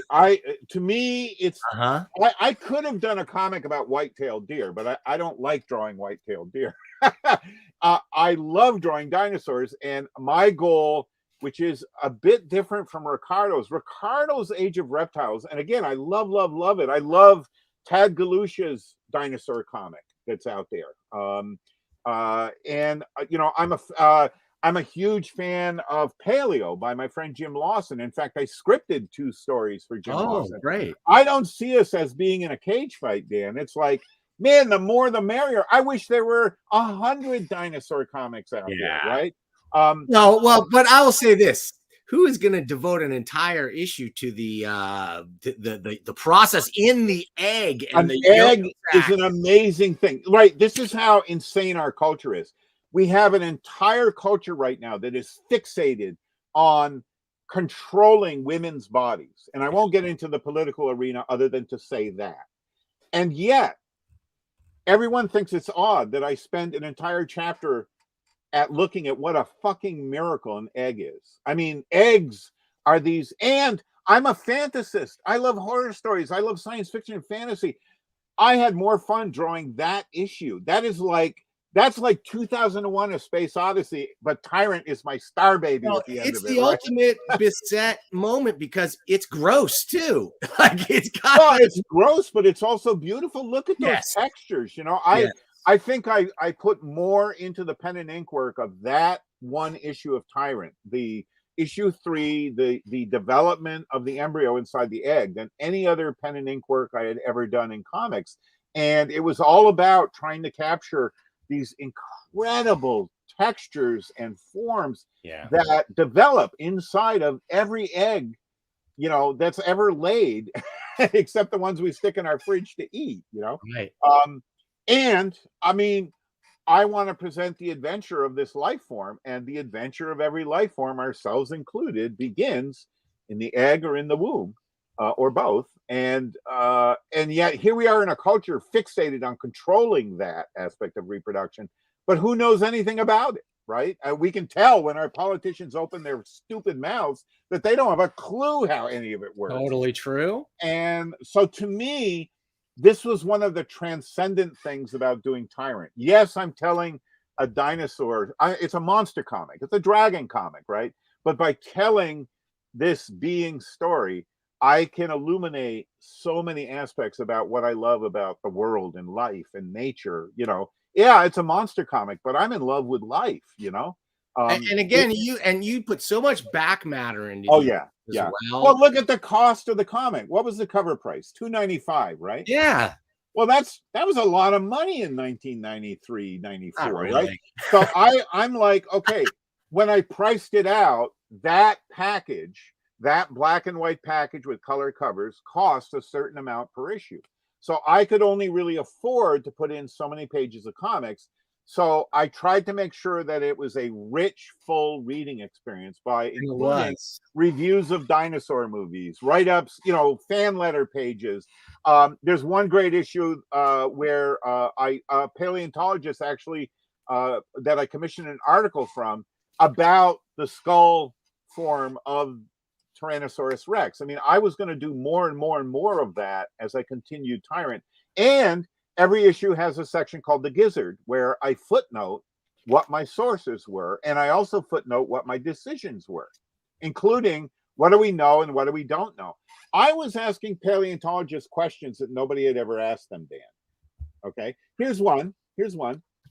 So if Tyrannosaurus Rex laid its eggs in a nest, how did enough of them survive to propagate the species? Because if you put little altricial carnivorous animals in a contained space, aren't they going to eat each other? Totally. Okay. There were other questions, right? I went to during the years I did Tyrant, I was a member of the Society of Vertebrate Paleontology, the SVP, and that's how I refer to it for the rest of the conversation if it comes up.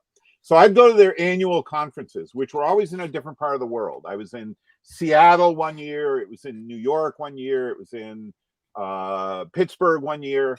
Now at those conferences, hardcore scientists are presenting their papers. I mean, it's an academic conference, and I'm watching. I'm going to listen to their talks because I'm trying to absorb as much as I can about the real hard science that I'm using to inform the comic book I'm doing. But I'm also seeing things like near fist fights between two old paleontologists over the locomotion method of a triceratops. That's so great. Okay. I got to enjoy it. One of the best talks I heard was there was this woman whose specialty was dinosaur feces, coprolites. And she gave an amazing lecture on coprolites because what do you learn from animal scat? Well, you learn what they eat. Sure. Right? So there were other questions no one could answer, right? There were arguments going on that are still ongoing to this day about, what kind of carnivore was a Tyrannosaurus Rex? Were they a scavenger? Were they an active predator and hunter? And there's different factions that look at the same evidence and go, well, this proves this, or this proves this. My solution, I'm a storyteller, Dan. I'm not a scientist. My solution was this. In the nest, there's 4 baby Tyrannosaurus Rexes. 1 dies, 3 survive. Yeah. One of the ones in the nest gets injured, gets attacked by his sister. He, because he's slightly infirm, is a scavenger. As he grows up, he continues to be a scavenger because it's easier than hunting. Tyrant's sister is the super predator. And in fact, I had an entire issue blocked out of Tyrant where I was going to show how efficient a predator she was. It was going to be a really vicious issue. You're breaking my heart, Steve. And I had another issue worked out, and I'll spill the beans on this issue. Nobody's done it yet, and I know as soon as I say it, somebody's going to steal it. But there was one issue where I was just going to show the same patch of forest for every page, 22 pages. And what it is a little grove, and it looks like there's like 5 or 6 tree limbs coming down.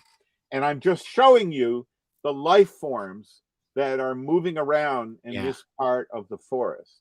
But then on page 19, a head drops down and eats what just walked in. Tyrant has been standing there all day without moving, waiting for something big enough to bother with. Right? I mean, to me, that's what that to me, that's the power of comics. Yes. Is that that's a story that would work better in comics than it would work in any other medium. Absolutely. Right? Yeah. It wouldn't work as well as a short story. It wouldn't work as well in a novel. It wouldn't work as well as a film. But that's a perfect chapter of a comic story, right? Totally And agree. comics is this amazing medium. So yeah, it broke my heart too to pull the plug on. Well, even then, Steve, you were giving us, you were pointing out really cool comics of the time, and when I looked through who you were recommending of the comics that were coming out at that time, I mean, it's just a murderer's row of some of the greatest comics of all time, right? So much great shit was coming out then. Let me just read your little. This is consider the formidable heart, imagination, and skill demonstrated in the current crop. David Mazzucchelli's Rubber Blanket, Paul Pope's Sin Titulo, The Ballad of Dr. Richardson and THP, Jason Lutz, A Jar of Fools, Jeff Smith, Bone, Terry Moore's Strangers in Paradise, Joe Sacco's Palestine, and more, right? And these are all works that have become perennials. In my mind, anyway, they all. Yeah. But at the same time, I championed Rob Walton's Ragmop in there. Ragmop is a fantastic comic that nobody knows about, right? I don't know it. And Rob has done not only one 500-page graphic novel of Ragmop, Rob just finished and published 2 years ago a second giant volume of Ragmop, and he was so heartbroken at the non-reaction. Like, nobody gave a shit. Nobody noticed. I did. I've got 2 copies here. I show it to friends, the few friends who come by in a pandemic. Yeah. There's a lot of works. There's a lot of works like that. Oh yeah, great work. So, I was looking in here, and you had a clip from those annoying Post brothers. Oh yeah. Right, and I go like, "There's a comic you don't hear anybody really talk about." Hey, Matt Howarth also contributed a terrific story called "Babies on Fire" to Taboo. So I'm a big Matt Howarth fan. It was I mean, when you see what's going on in media now with multiple alternate realities and multiple universes and stuff, Rick and Morty, Marvel, all that stuff, like Howarth was that was the conceit. Matt was doing all that shit before anybody in comics was, people were toying with it, but Matt was playing with, within 3 pages of one of his comics. You talk about Philip K. Dick's influence on pop culture. Matt Howarth was channeling, beyond that wavelength, and it was just coming out of him. He was one of those people that was just producing work. Amazing stuff.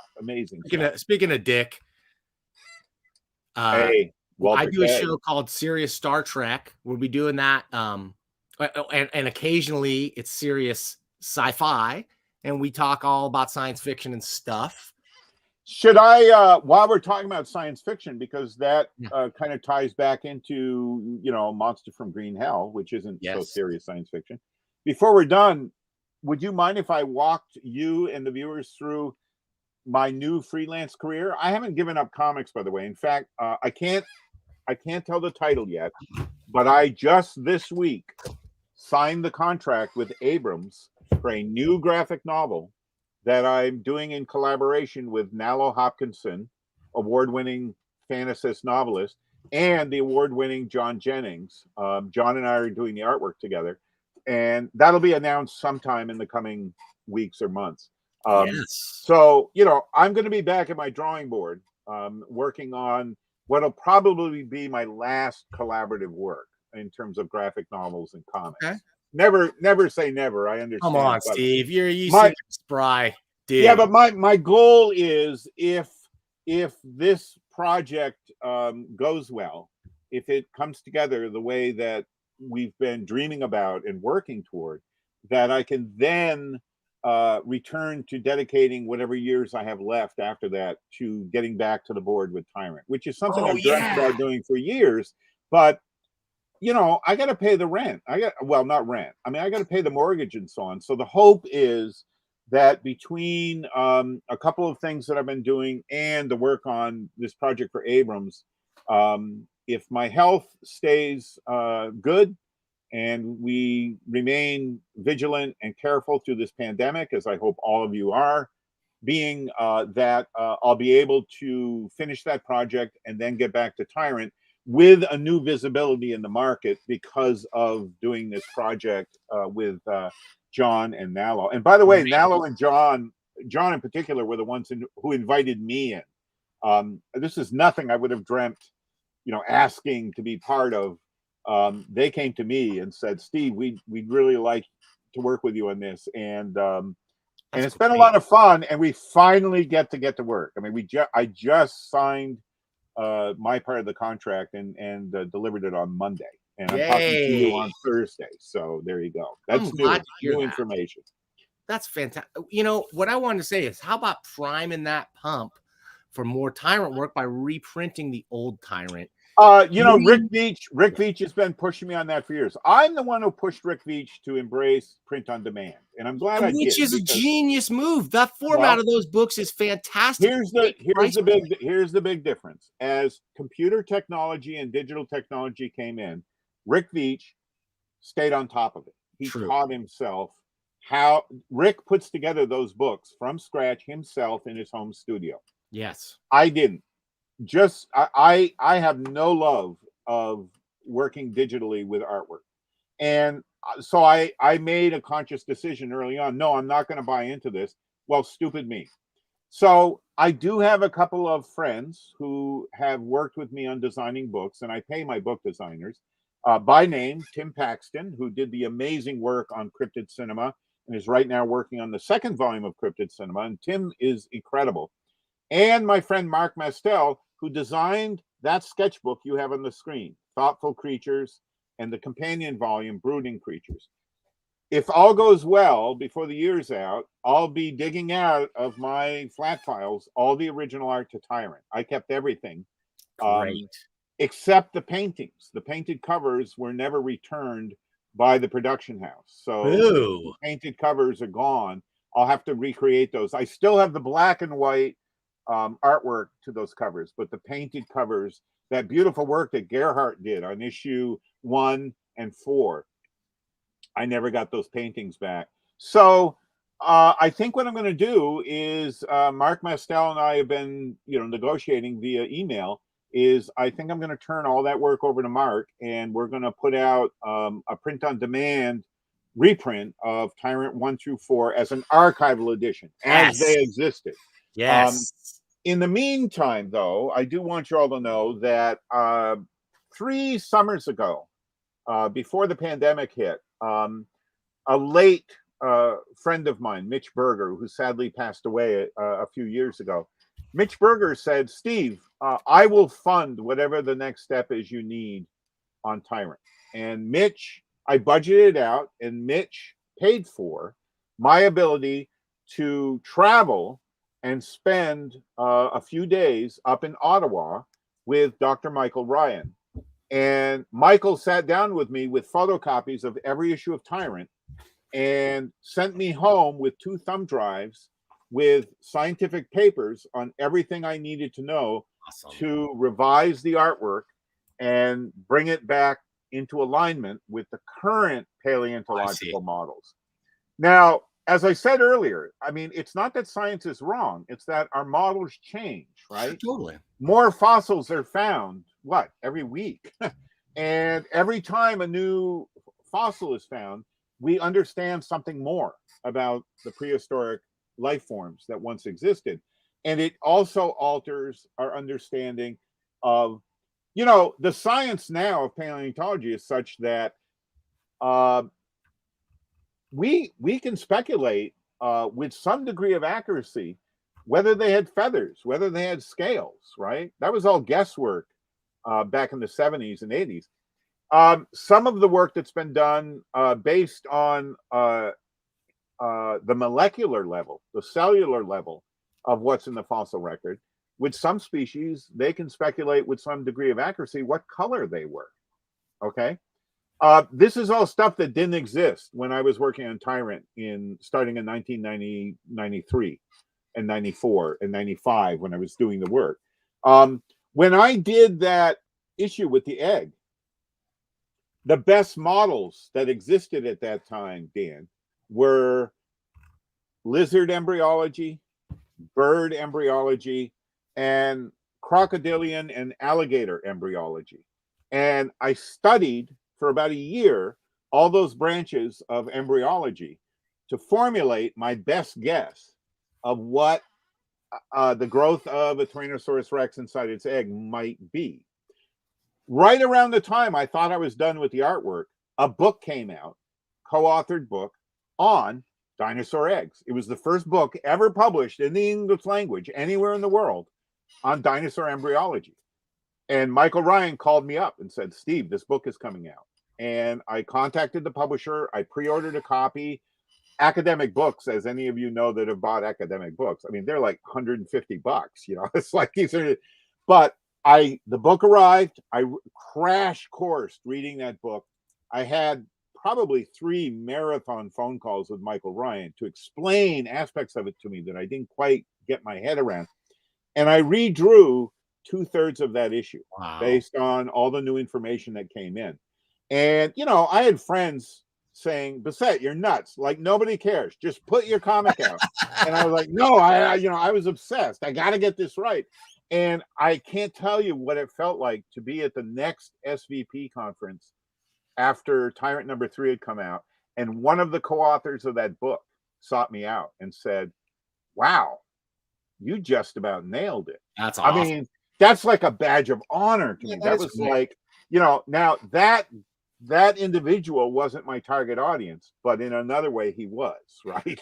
I mean, and in a way, that's the genius, part of the genius of the Delgado books is that, like, with no text, there's no need to, like, there's nothing, but yet there's nothing inaccurate about them. They're as accurate as he can research them. There's a great letter. I think I published it in Tyrant 2, where someone wrote in saying, I love Tyrant. Why don't you quit messing around and just draw dinosaurs beating each other up? Yeah. And part of me, the little 4-year-old Stevie that loved to draw dinosaurs. Yeah, I should just, my buddy who I mentioned earlier, Dennis St. John, did a great dinosaur story. That's just 2 dinosaurs beating each other up.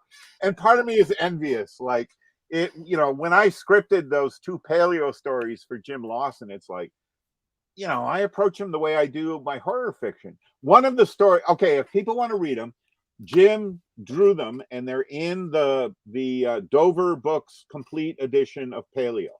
And one of the stories in there that Jim drew, it's an entire story about an herbivore's corpse being washed down a river and what happens with that corpse. But the twist in the story is that inside the corpse, there's a little carnivore that fell into the corpse and is trying to eat its way out. Right? I love it. So when I start writing, I can't just, it's like the part of me that just wants to draw 2 dinosaurs beating up is like, yeah, but what if? And then I end up, doing all this fucking work on this more elaborate story. I can't help myself, Dan. I can't. You're a perfectionist, Steve. I love that about you. One of the things we mentioned in our last interview, you're like, where's the dinosaur in the Bat Cave? So I made special. Hey, there we go. There he is. Special efforts to put it together in Blender for you. And the penny. Okay, before we're done, let's walk through my new career on DVD and Blu-ray, folks. Because if you're not aware of this, there are comics connections, and I have stacked up. I have every DVD or Blu-ray I've ever contributed to here, so I can show and tell, Dan. Flash them up, baby. Yeah, let's see. Okay, so here we go. So let's do the stuff that's comics related first. Okay. All right. So I'm in the documentary Document of the Dead. In fact, this is a great documentary by the filmmaker Roy Frumkes.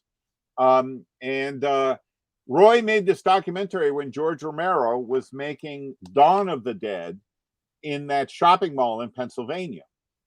And years later, Roy Frumkes decided to expand the documentary before releasing it on video. And now it's the edition on Blu-ray and VHS from Synapse.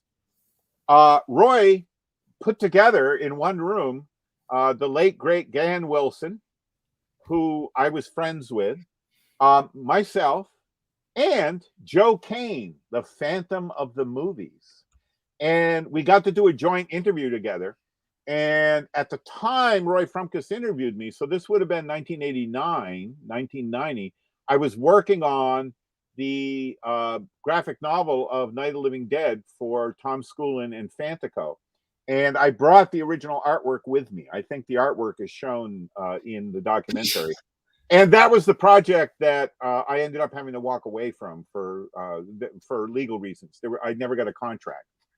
Then from Paramount, this is now out of print.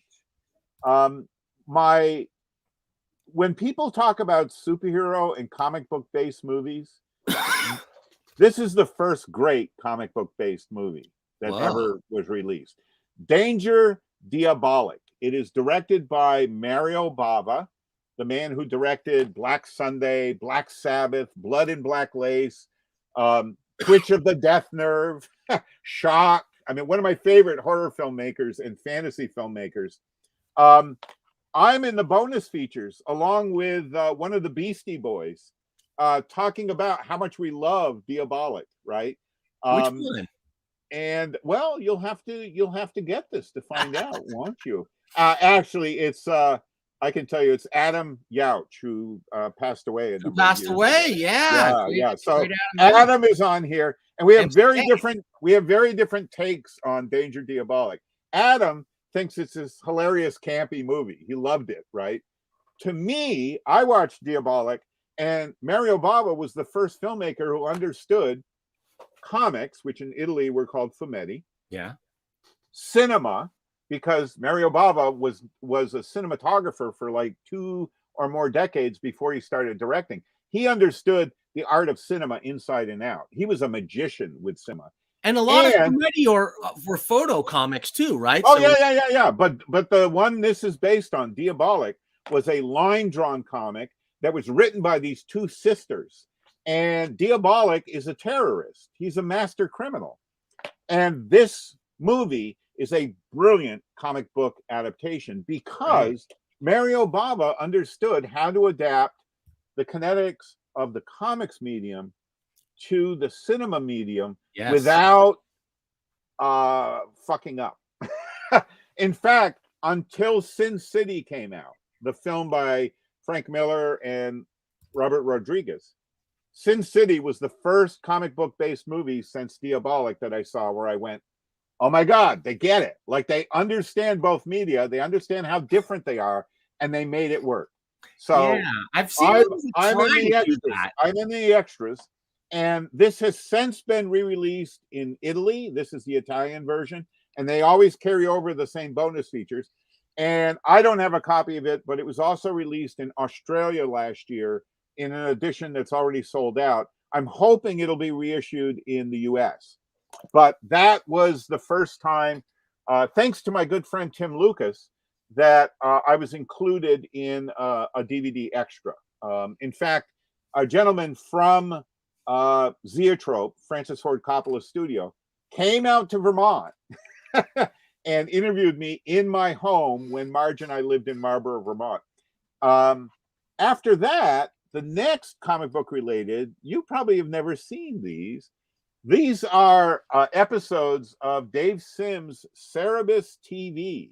Whoa. That he released on, he or his creative partners went in these things. What? Released on DVD, and there's 2 of them where Dave talks about his relationship with me, with Taboo, the work I was doing in comics at the time. So these are probably the rarest. It's wow. It's episode 43 and episode 41 of Cerebus TV, and I'm not sure how to get these. I have them because Dave had somebody mail them to me, right? That's so amazing. Otherwise I wouldn't know about them. I really want to interview Dave. He's on my all-timers list. Dave's amazing, but I don't know if he'll talk to anybody. He won't. Okay, next 2 years ago, Kino Lorber. I heard great stuff, great things about this one. Well, it's not that. Well, be careful. I love this movie, but it's crazy. It's kind of a mess.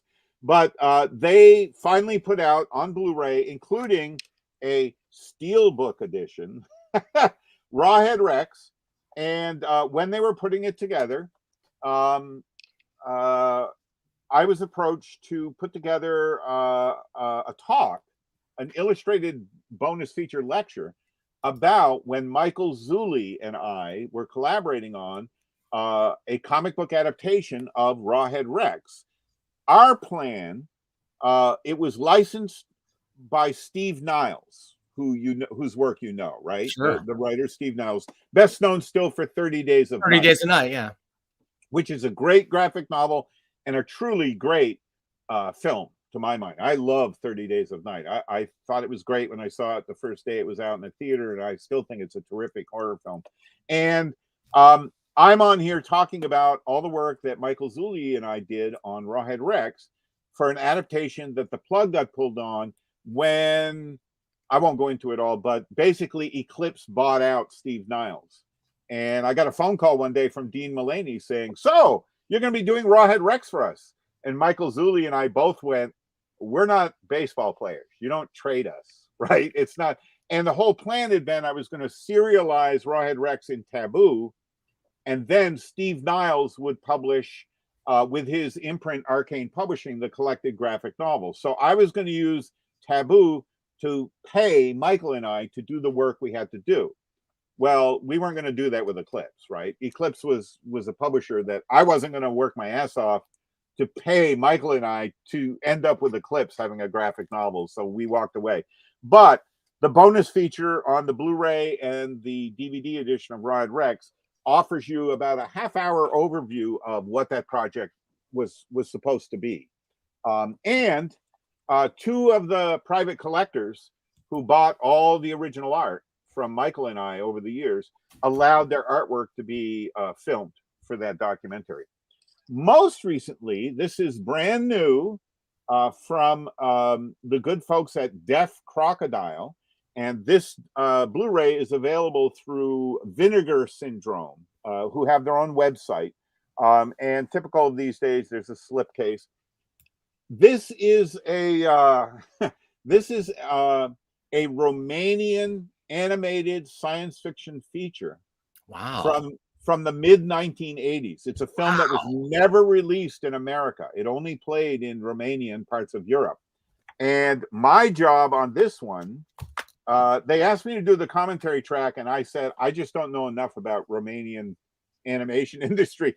But I wrote the booklet. So the booklet that this comes with has my text essay about a short history of Romanian animation industry and the production of this film. How's the movie? I really love it. You know, it's a really strange. It was originally made as a series of episodes by different animation crews. So it's kind of like Yellow Submarine in that the animation styles keep changing. Oh, okay. In fact, some of the characters, you know, it changes how they look. Yeah. You know, a half hour into the film, they suddenly look like something else. But to me, it adds to the sort of trippy flavor of the whole thing. It's a really fun science fiction feature. And so I'm really proud to have been part of Delta Space Mission. I've also done two other commentary tracks for the folks at Deaf Crocodile. They haven't announced my part in those releases, so I can't tell you what the titles are yet. But I can tell you it's for two Russian, one of them is a Russian-Finnish fantasy film from the 1950s, and the other one is a Russian-Ukrainian fantasy film from the 1950s. Wonderful live-action heroic fantasy films. And I've already delivered the first commentary track. I'm delivering the second one this weekend, and I hope to continue working with Deaf Crocodile. You record those yourself, like at home? How does that work when they do that? Well, the way we work in different ways. Like I've done a number of things with Arrow Video. In fact, I'll talk about them in a moment. With Arrow Video, I didn't have any tech set up at home. Right. So what we would do is I would do like a PowerPoint presentation the way I would in a classroom using Zoom, very similar to the technology you and I are using right now. Only I would have a PowerPoint presentation and I would share screen my illustrated lecture, and they're essentially how I lectured in the classroom, right? So with the work I was doing for Arrow and a couple of other labels, the work I was doing prior to December of 2021, everything we were doing using Zoom or a comparative digital media, where I would be talking just the way I am now in a home studio, and I would put up behind me the posters relevant cool. to Yeah. what I was talking about. This isn't a digital background, folks. These are real. So it's a video commentary on the movie? Yeah, yeah. Well, but it's not the commentary. Those were bonus features. So those would be presented like a half-hour lecture or a 90-minute lecture. Now with the commentary tracks, we'll jump to commentary. My first commentary track was for Fritz the Cat, which just came out in this last winter from Kino Lorber. I did not do it alone. It's my good friend G. Michael Dobbs, who used to edit and publish Animato magazine and Animation Planet. And Mike Dobbs knows Ralph Bakshi, the director of Fritz the Cat. So with Fritz the Cat, I drove down to Mike's house in Massachusetts, and I had to buy a state-of-the-art microphone, a Blue Yeti professional mic. And we set it up between us, and we put the movie on with the sound off, and we did the commentary track live, right? I'm still learning the tech end of this. With my next commentary track, which was for Monster from Green Hell, I did it solo using the same Blue Yeti mic and using GarageBand, which comes on Mac Pro. That's the music recording program. Sure. And again, I'm still learning the ropes on the tech. I do not have the expertise of friends like Tim Lucas. Like Tim Lucas is a master with commentary tracks.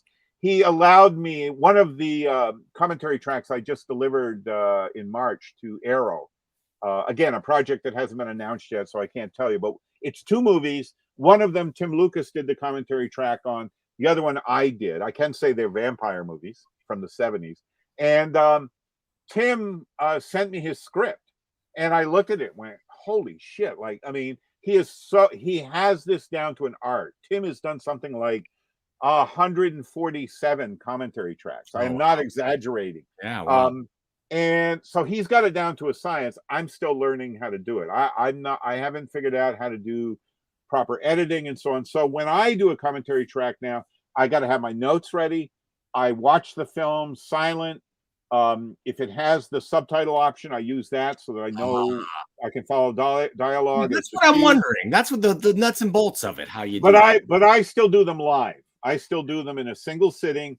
And that's how I taught in the classroom for 15 years. Dan. Yeah. So I'm okay with it, but I'm looking forward to learning how to edit so that I can tighten up the commentaries. I can take out the ers and ums and ha's and so on. So they're not as polished as commentary tracks from real professionals like Tim. I'm a working amateur, but that's how I've done everything my whole life. So no, it's great. We got all the tools and everything at our disposal now to make these things happen. Getting it down. So let me show you a few more. I hope we're not going too long. Yeah, we got a little more time. Okay, so here we go. So I've also done other aspects for DVDs and Blu-rays.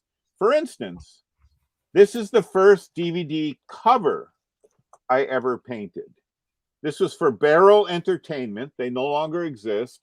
And this was a wraparound cover painting for a really extreme independent horror movie called Last House on Dead End Street. This is a very fucked up movie.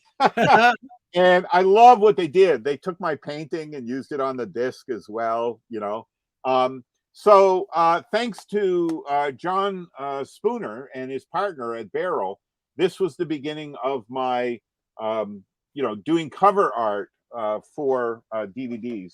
I also did the booklet text work for a Radley Metzger adult film, The Image.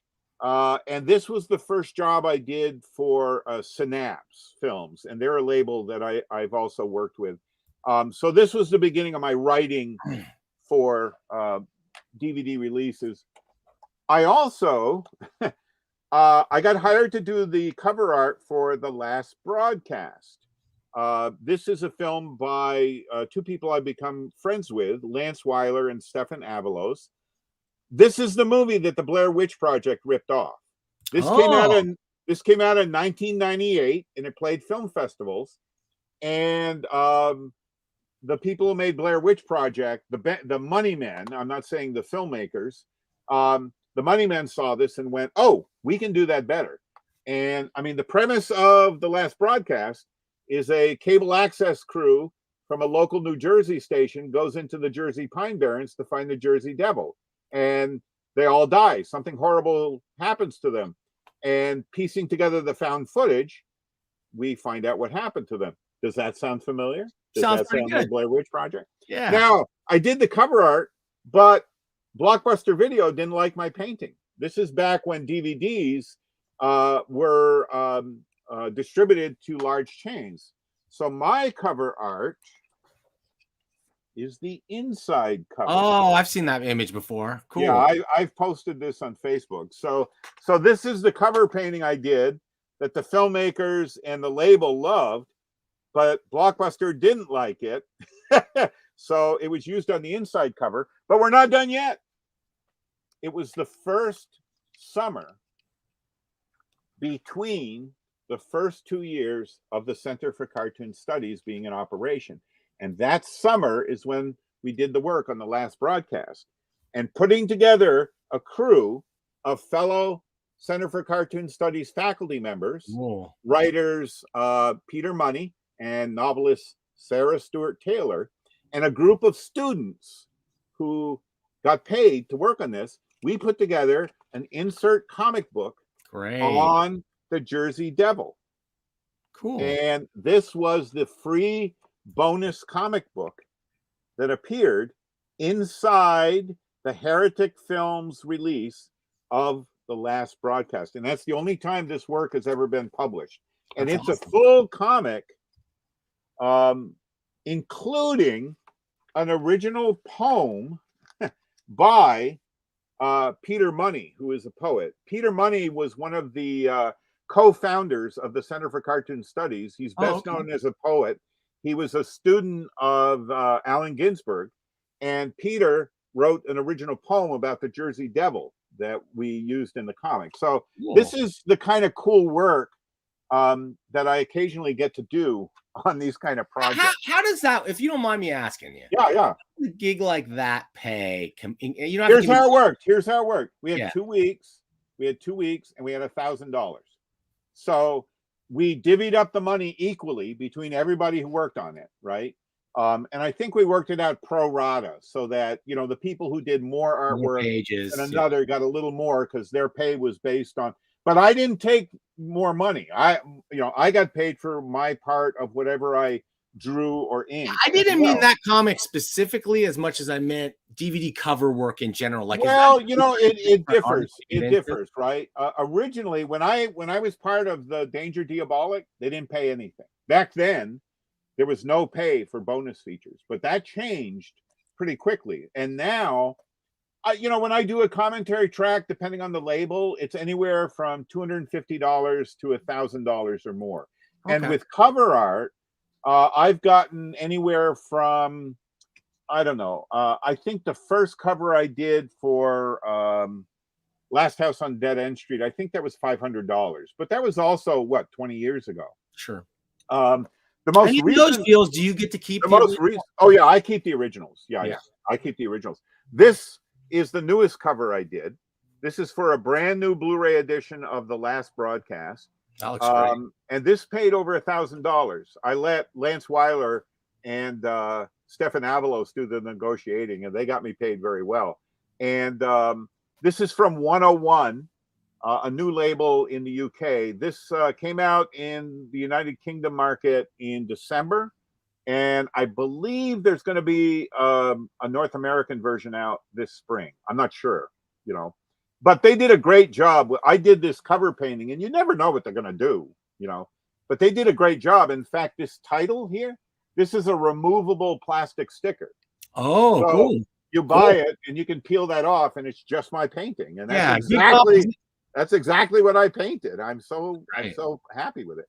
Yeah, not a bunch of lame logos or whatever on top. Well, you never do. I'm not going to badmouth anybody, but I did a cover for Arrow for Wes Craven's The People Under the Stairs.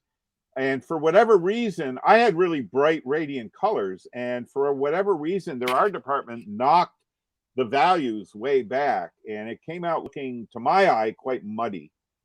I'll send you a JPEG of the original painting, Dan, and you can share it on the site there. I also have done cover art for independent labels. This is Small Town Monsters, which is an independent group who make factual documentaries about cryptids in different parts of North America. Oh, wait. Oh, Sorry, Steve.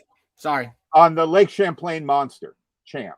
So they wanted me to do the cover painting, and I did, and this was a lot of fun. Are we still on? Everything's still good? We are. I was looking for, I'm sorry, I tried to get fancy with a graphic because I have a cryptid map. Oh, cool. Okay. Oh, there we go. Monsters in America.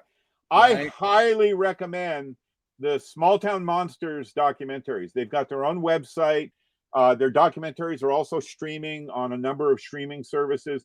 They do great work. This is on the trail of Champ, but I really love their self-standing documentaries, and they do like 2 to 3 a year. I mean, they are an amazing group of independent filmmakers, and they do great work. I also, this is, if anyone's interested in my work and film, this is the only feature film I ever got to creatively work with. Oh, show me that. This is Lance Weiler's feature film Head Trauma from 2006. And this was released, this was another release from Heretic. This film, it's about a disturbed young man played by a great actor named Vince Mola, who drifts into what you presume is his hometown. He's obviously been through some kind of trauma. And while he's trying to reconnect with people in this old community, he finds a chick tract, right? You know what chick tracts are? Of course, yes. I'm a fan. So a little, Christian comic. And Lance Weiler, the director of Head Trauma, we had become friends from my interviewing him and Stefan about the last broadcast. And after I did the comic with the CCS creative team, Lance approached me and said, I'm working on a new feature. Would you be willing to create an original chick tract that the character finds in the movie? And I said, oh man, that would be fun. That would be a blast. Now, my son Danny at the time was still living in the house with Marge and I, and I think Danny was like 17 or 18 years old. And Danny, knew about the chick tracts. I always had them around the house. My kids are not converted into fundamentalist Christians. I was going to say, my comic books were everywhere. So, so Danny knew what they were, and he also knew how fucked up they were. They're hilarious. So Danny and I collaborated on an original chick tract that the character played by Vince Mola finds in a phone booth in the movie Head Trauma. Cool. And while Lance Weiler was shooting the film, he would send me a rough edit of sequences so that Danny and I could draw images in the comic that would echo or foreshadow events in the film, right? Yeah. And our chick tract comic was one of those typical, if you do bad things in this life, hellfire and damnation awaits you. And we were able to see, Lance would send me on little DVD-Rs the rough edits of the film, and then we would talk on the phone, and Lance had ideas, I had ideas. We got to retroactively create images in the comic that tied in even closer with the narrative of the film, because in the movie, Dan, Lance would shoot Vince Mola finding the comic, right? So it's like the fake cover that Dan and I had made, and he's looking at the pages. We worked for like 5 months after that, because the insert shots, right? You never see the actor. Sure, okay, yeah. We could keep changing what the images were, and it was the most fun I ever had as a cartoonist, being invited by a filmmaker to organically be part of the storytelling process. And Lance got off on it because I had ideas he wouldn't have had. And if you And could save somebody's soul with that comic too, that's just a bonus, right? hey, Steve? we try. Actually, it was more like, I mean, it is a horror movie. We damn this fucker to hell. I'm sorry to say, right? But Head Trauma is the only movie that I got to creatively contribute to. Okay, so That's awesome. and the label Heretic is long out of business, but you can still find used copies or unopened copies of Head Trauma, out there on eBay and on the used market. Have you ever read Dan Nadell's The Imp? He did a whole issue. Oh yeah, I have all that. Oh yeah, I have picked up every book on Jack Chick. There's 4 of them in the English language so far. And so you have a favorite Chick artist? There's the one guy who's just like the that's Fred. That's Fred Carter. Yeah. And I found out he was the artist before anyone else knew. I was ordering Chick tracks back in the 80s. And the only way to get them back then, unless you found them in a laundromat or in a phone booth or something, was right? You wrote to Jack Chick. And you could buy a pack of them. I still have a pack of them up here. And because I would bring them in my classroom. I made sure my students knew what these were. Those are the best-selling underground comics in the history of North American comics. Of the world, I want to think. In the world, right. So whenever I would order a pack, I would write on the order form, and I would ask, who is drawing these, right? And I could see there were 2 different artists, right? Yeah. There were the really crude ones. And then there were those ones that looked like Alfredo Alcala had drawn. Totally. And once I got back an order, and it was one of those businesses where they would cut out your coupon and put it in with your order, like that was the packing slip. Okay. And once my order came in, and somebody had written very carefully in perfect penmanship, Fred Carter is the artist. And I went, oh my God. And this is pre-internet. There was no way to look up Fred Carter. It turns out all he's ever done were the Chick tracks and those big, beautiful color comics, the Crusader series. But he's amazing. He was he's amazing. He's amazing. And those are horror comics, right? Those Chick tracks, those are horror comics, and that means Fred Carter is the best-selling, most seen North American horror cartoonist in the history of comic books. You heard it here, folks. You heard it here. Clippable moment. If I've ever heard of a clippable moment. Guys, you can clip and share moments from this or any. There you go. There you go. Clip button down there. Okay, so I'll wrap up my little tour. I got a few others to show you. So you asked me where the name of the company came from. Arrow Films in the UK. They now package and sell Blu-rays in both the UK and the US. When they were doing their own edition of Jack Hill's 1965 Spider Baby, someone up at Arrow knew my comics, and they said, Steve, would you write something about Spider Baby? So I wrote the text essay in the booklet in Spider Baby. So that was the inspiration for Spider Baby. No. The inspiration was when my first wife, Marlene, and I were told by Dave Sim we had to come up with our own company to publish Taboo.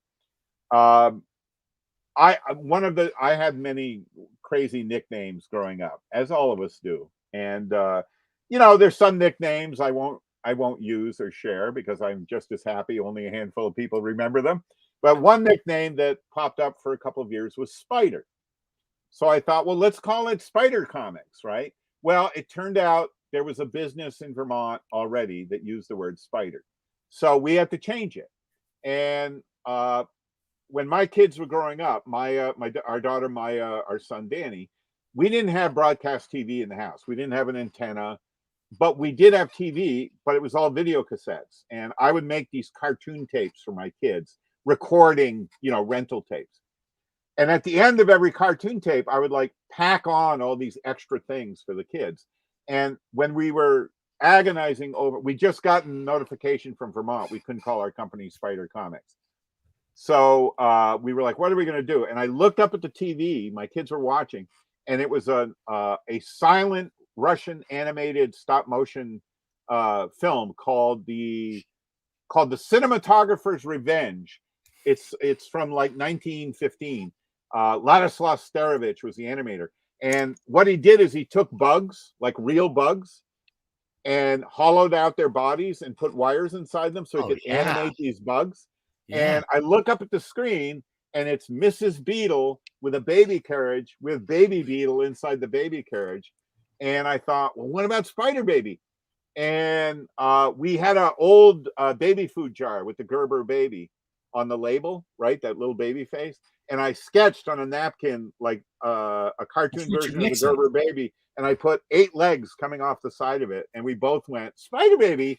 And I remembered the movie, but that's not originally why we thought of Spider Baby. But I like the connection. It's like, yeah, that's cool, right? Like I love that movie, but so that's why it's Spider Baby Graphics, because Vermont wouldn't let us call it Spider. Did you know Richard Nixon was the original Gerber baby? No fucking way. Yeah. No, that cannot be true. Is that true? That maybe it's not. Maybe it's apocryphal. But Hey. Okay, I got a piece of trivia, and then I'll wrap up my DVD talk. What 1950 science fiction film ties in with the Watergate scandal? 1950. What? 1950. Yeah, science fiction film is part of why the Watergate scandal happened. Oh, wait a minute. Anybody know? I feel like there's a connection to okay, I'll reveal it. It's Attack of the Puppet People. Okay, that's not what I was thinking. the guard who was supposed to be guarding the Democratic Committee headquarters was watching a late night broadcast of Attack of the Puppet People, and that's why the break-in at the Democratic Committee headquarters happened, because the guard was watching television because he was so wrapped up in Bert I. Gordon's Attack of the Puppet People that he wasn't paying attention to what was happening. Bert I. Gordon, man, Isn't that amazing? Isn't that amazing? He can compel you. Okay, so to wrap up this DVD Blu-ray thing, one of my favorite independent 1980s horror movies is Buddy Giovanazzo's Combat Shock. In fact, I'm still good friends with Buddy Giovanazzo, and I just in December, I wrote the liner notes for the forthcoming Empire of Tombs soundtrack LP of Ricky Giovanazzo's soundtrack music for Combat Shock. But when the LP was being put together, both Buddy and his brother Rick said, well, we want Steve Bissette to write the liner notes. So I just wrote my first ever liner notes for a record, a vinyl that's coming out later this year. But anyway, this release from Severin, I'm on the bonus features. I'm one of the subjects interviewed because I'm the guy that wrote up Combat Shock for Deep Red magazine that led to Combat Shock being recognized as a cult film. And Buddy Giovanazzo to this day says, thank you, Steve, because I loved his movie, and I wrote a review, and then I wrote a whole article for Deep Red magazine. The late, great Chaz Ballin, who was a really dear friend of mine, was the editor-publisher of Deep Red. And Combat Shock, that article in Deep Red, I guess, is what put Buddy on the map in terms of, continuing his film career. And I love Buddy's films. He's made a number of really terrific movies. I'm also part of, this is from Arrow Films. Now I get to contribute to these crazy box sets, Dan. Like, these are like amazing packages. So American Horror Project, Volume 2, one of the movies, Dark August, was made in Vermont. In fact, it was shot in 1976, the year I went to the Joe Kubert School, 10 miles from where I grew up with my parents in Stowe, Vermont. So somebody up at Arrow Film, I believe it was the curator of the set, Stephen Thrower, when they were putting this together, said, wait a minute, I know somebody from Vermont, Steve Bissette's from Vermont. And they contacted me and said, would you like to do a bonus feature? And I said, would I ever? And I not only did a bonus feature about Dark August and an overview of Vermont horror movies, there are a number of them, but amazing. I also got to write an essay on the film that appears in the booklet. There's a booklet that also comes with the Blu-rays. So that opened up a whole door. Arrow was very happy with the work I did with them. So I last year got to contribute to not one, but two box sets. This is a box set of films by Bill Rebane, an independent fantasy filmmaker based in Wisconsin. And I grew up watching his movies. Whoops, let me put up the Bill Rebane. I put the wrong one down.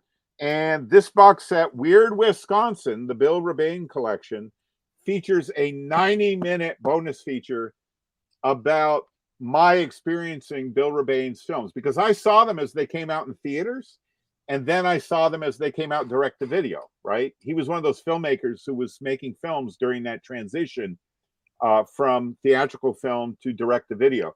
And this is an amazing box set. And I got to contribute. I was interviewed for the documentary that's on one disc. And then the folks at Arrow said, that interview was great, but we could only use little parts of it. Would you be willing to put together like a whole talk? And I said, sure. And you're like, you know what? I can't really talk at length on these subjects. I'm not really great at that. Oh, I have no problem with that, Dan. You know, right? You know.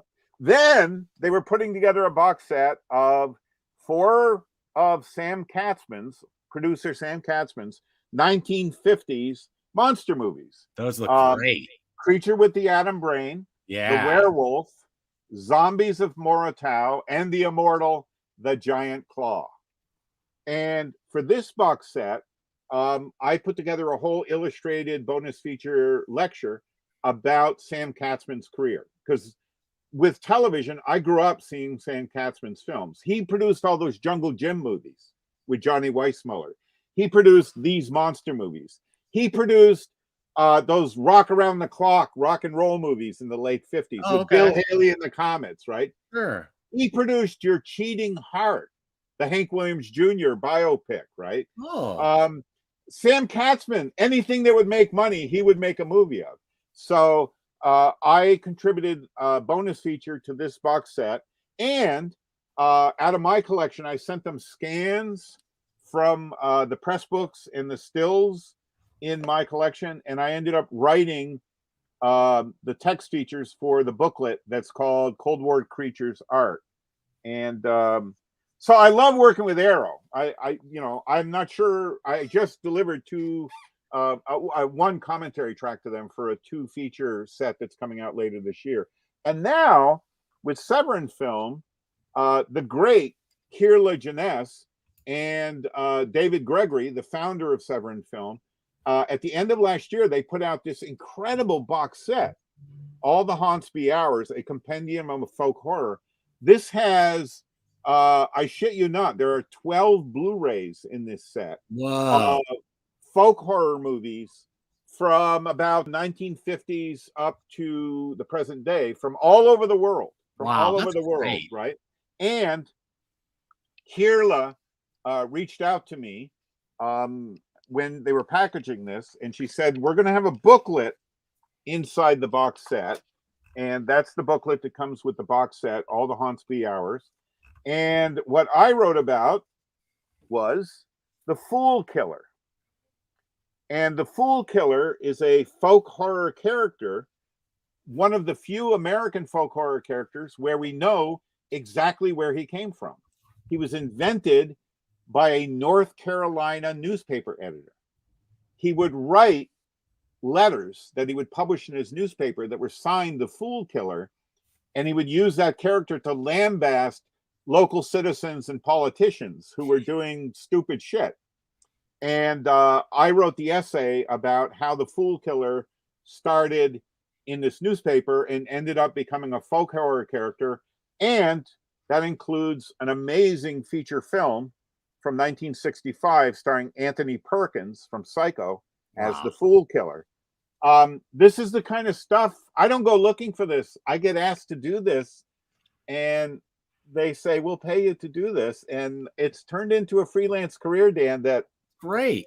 I never would have dreamed possible. And as my wife says, you clearly love doing this. So This is what I'm saying. You have a depth and breadth of knowledge about this material that I've never seen before. you know, this is all crazy shit that was useless all my life. I Yeah. wish my parents had not passed away in 2014 because it would have been so cool to go, Mom, look, you know, that monster magazine you threw out.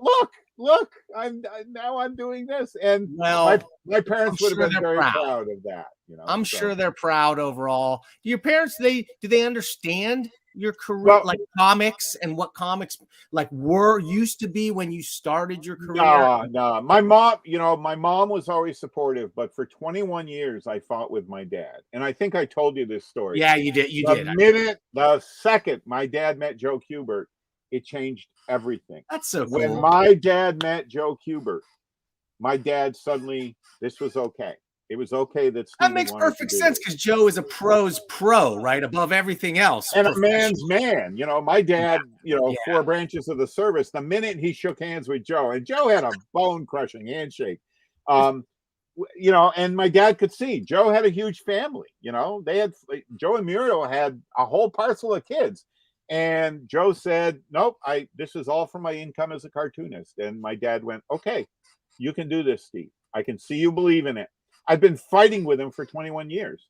So they wouldn't have understood this. You know, I don't think my mom would have read this. I don't think my parents certainly wouldn't have watched all 12 discs in this set. Right. But I think they'd have dug it. You know, Okay. they'd have just gone, you're doing okay, Steve. That's all that mattered to my parents, you know. So Steve, can I ask you a favor? yeah. So you've seen the magic that is the $1 Million Comics Cam here. The $1 Million Comics Cam is amazing, Dan. Okay.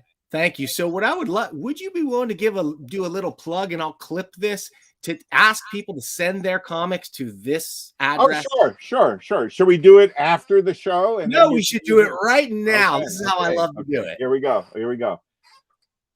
Hello, ladies, gentlemen, and all persons of the world. Here at $1 Million Comics, Dan is always looking for new material, new comics, new graphic novels, new creative work that he's never seen before, never laid eyes on. But you know, some of that work is impossible to find unless it's in the local comic shop that Dan has access to. He's not going to see your work. So why don't you do what I did? Put together a care package for Dan and $1 Million Mailbox. Put that package together and write a little love note. Sign those comics to Dan and then put it in the mail. Here's the mailing address: P.O. Box 1163, Arcata, California 95518. Do it today. Thank you, Steve. Fantastic. There you go. Thank There you you go. for bringing up the wonderful care package and sending me such a great package of great comics. There's not a stinker among them, and some really amazing books. I won't pretend I've read this yet, but I'm gonna dig into it for sure. Dan, do you think I would send you my stinkers? It doesn't mean there aren't any. It just means I wouldn't mail them to you. Okay, one last thing before we go. I want to try one more feature that I've been working on really hard here. And thanks for indulging all this. Nobody in comics knows about all this other work I do. So thank you for making time for me to talk about everything. No problem. I just want to try one last thing. I've got an automatic, artificially intelligent fact checker here right now. Oh, no shit. Yeah, so I'm going to try. Let's give this a try. I'm going to say computer. Working. Okay. Was Richard Nixon really the Gerber baby? Incorrect. Sorry, that's a big negatory on the Nixon. Oh, see, I knew that was bullshit. I knew that. You were right. But, do you know who the Ivory Snow lady was? No. Does anyone out there know who the Ivory Snow box art lady was? Anybody? We'll wait. I don't even remember Ivory Snow. I'll tell you the truth. I'll wait 30 seconds. I'll wait 30 seconds to see if somebody on the chat knows.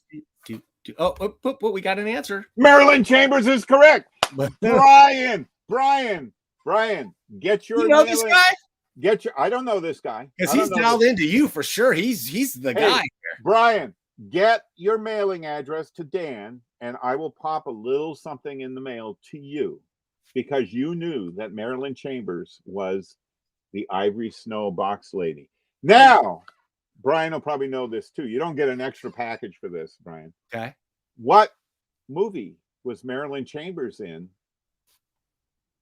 directed by David Cronenberg? Dan, do you know? I'm thinking. I mean, I know I'm assuming it's not a major later release. It must be one of those early ones. Rabbit. Brian knew it. Rabbit. Holy cow. Rabbit. The movie. It was his second mainstream horror film. His first was Shivers, which I saw as They Came From Within. His second feature in the horror genre that actually played theaters in North America, Rabbit, and it was a sizable hit for New World Pictures.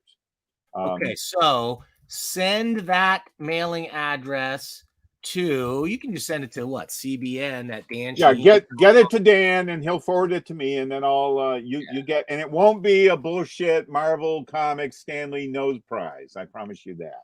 Okay, send it in to CBN at dansheen.com. I'll make sure it gets to Steve. Guys, thank you for watching. Steve, any Sequential Geek. I know who that is too. You do? It's Louise Simonson. Louise Simonson.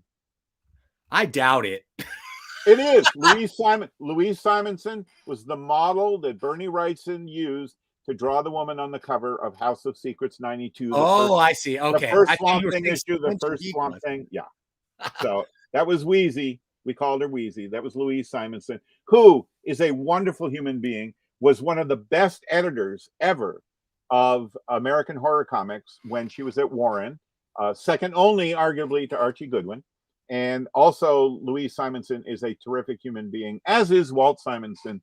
So I'll give a shout out there to Walt and Louise, who I haven't seen in years and I miss. They're great people.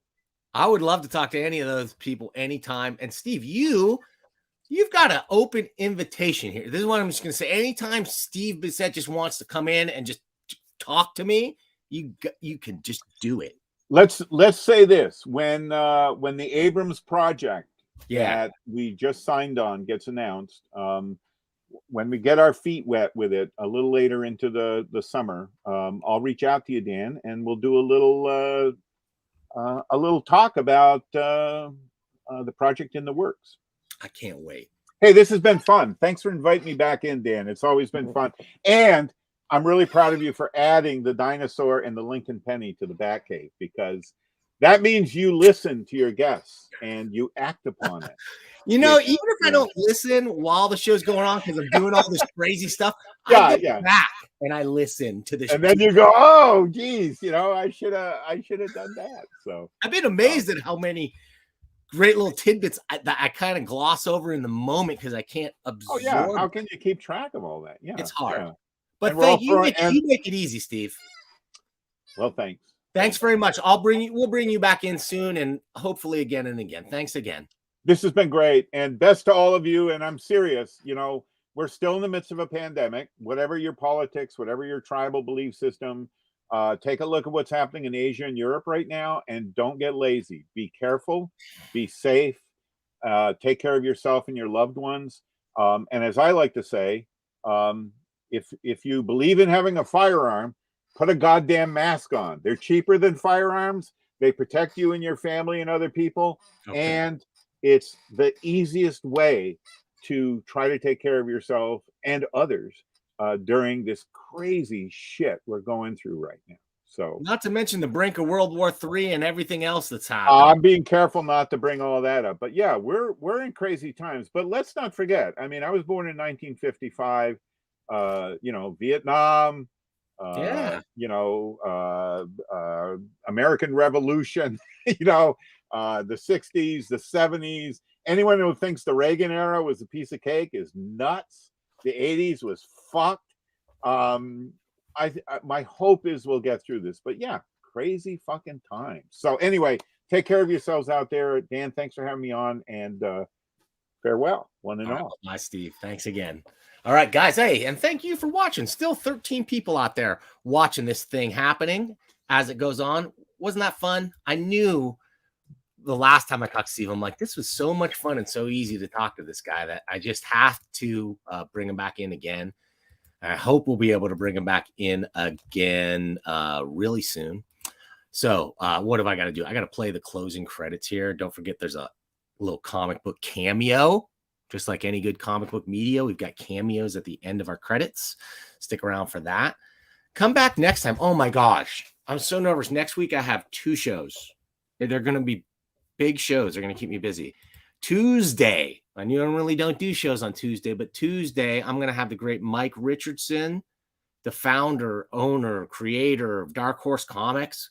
We're going to talk about his amazing career in comics now that he's selling the company to the Embracer Group. Talk about a sinister name for a corporation. We'll be talking to him. I've been setting this up for months. I can't wait to have him come in. And then on Thursday, I don't have a thumbnail for this. The return of Michael Finn. Okay, he's the guy who produced the crowdfunded Liberty Brigade comic with Mark Waid, but he's also an intellectual property lawyer in real life. And he's going to come in and answer all those questions about public domain and copyright and trademark that you've got and I've got. If you saw my interview with Paul Levitz, you know, I don't know a thing about those things. I asked some pretty dumb questions, I think, but like, I think I also ask, sometimes you ask these people questions and they don't know the answer. So they're like, yeah, well, I can't really discuss right now the ramifications of whatever. I feel like John Byrne is walking a weird line with his X-Men Elsewhen project. And so we'll put it right to the expert on Thursday, and he'll tell us definitively what the scoop is. So come on in and check that out on Thursday. So Tuesday and Thursday next week. Man, that's going to be amazing. So, but what else? I don't know. I don't have any other big shows. What I want to remind you to do is what Steve already reminds you to do, which is to send your comics in to this show, the $1 Million Mailbox. The $1 Million Mailbox is not the show. The $1 Million Mailbox is my mailbox that it's not clear to anyone out there. So don't worry if you're confused. Send it to this address though, and I'll spread it out and take a look at it. It's going to be fantastic. Come on back for that and much more. We will see you when? Oh yeah, next time.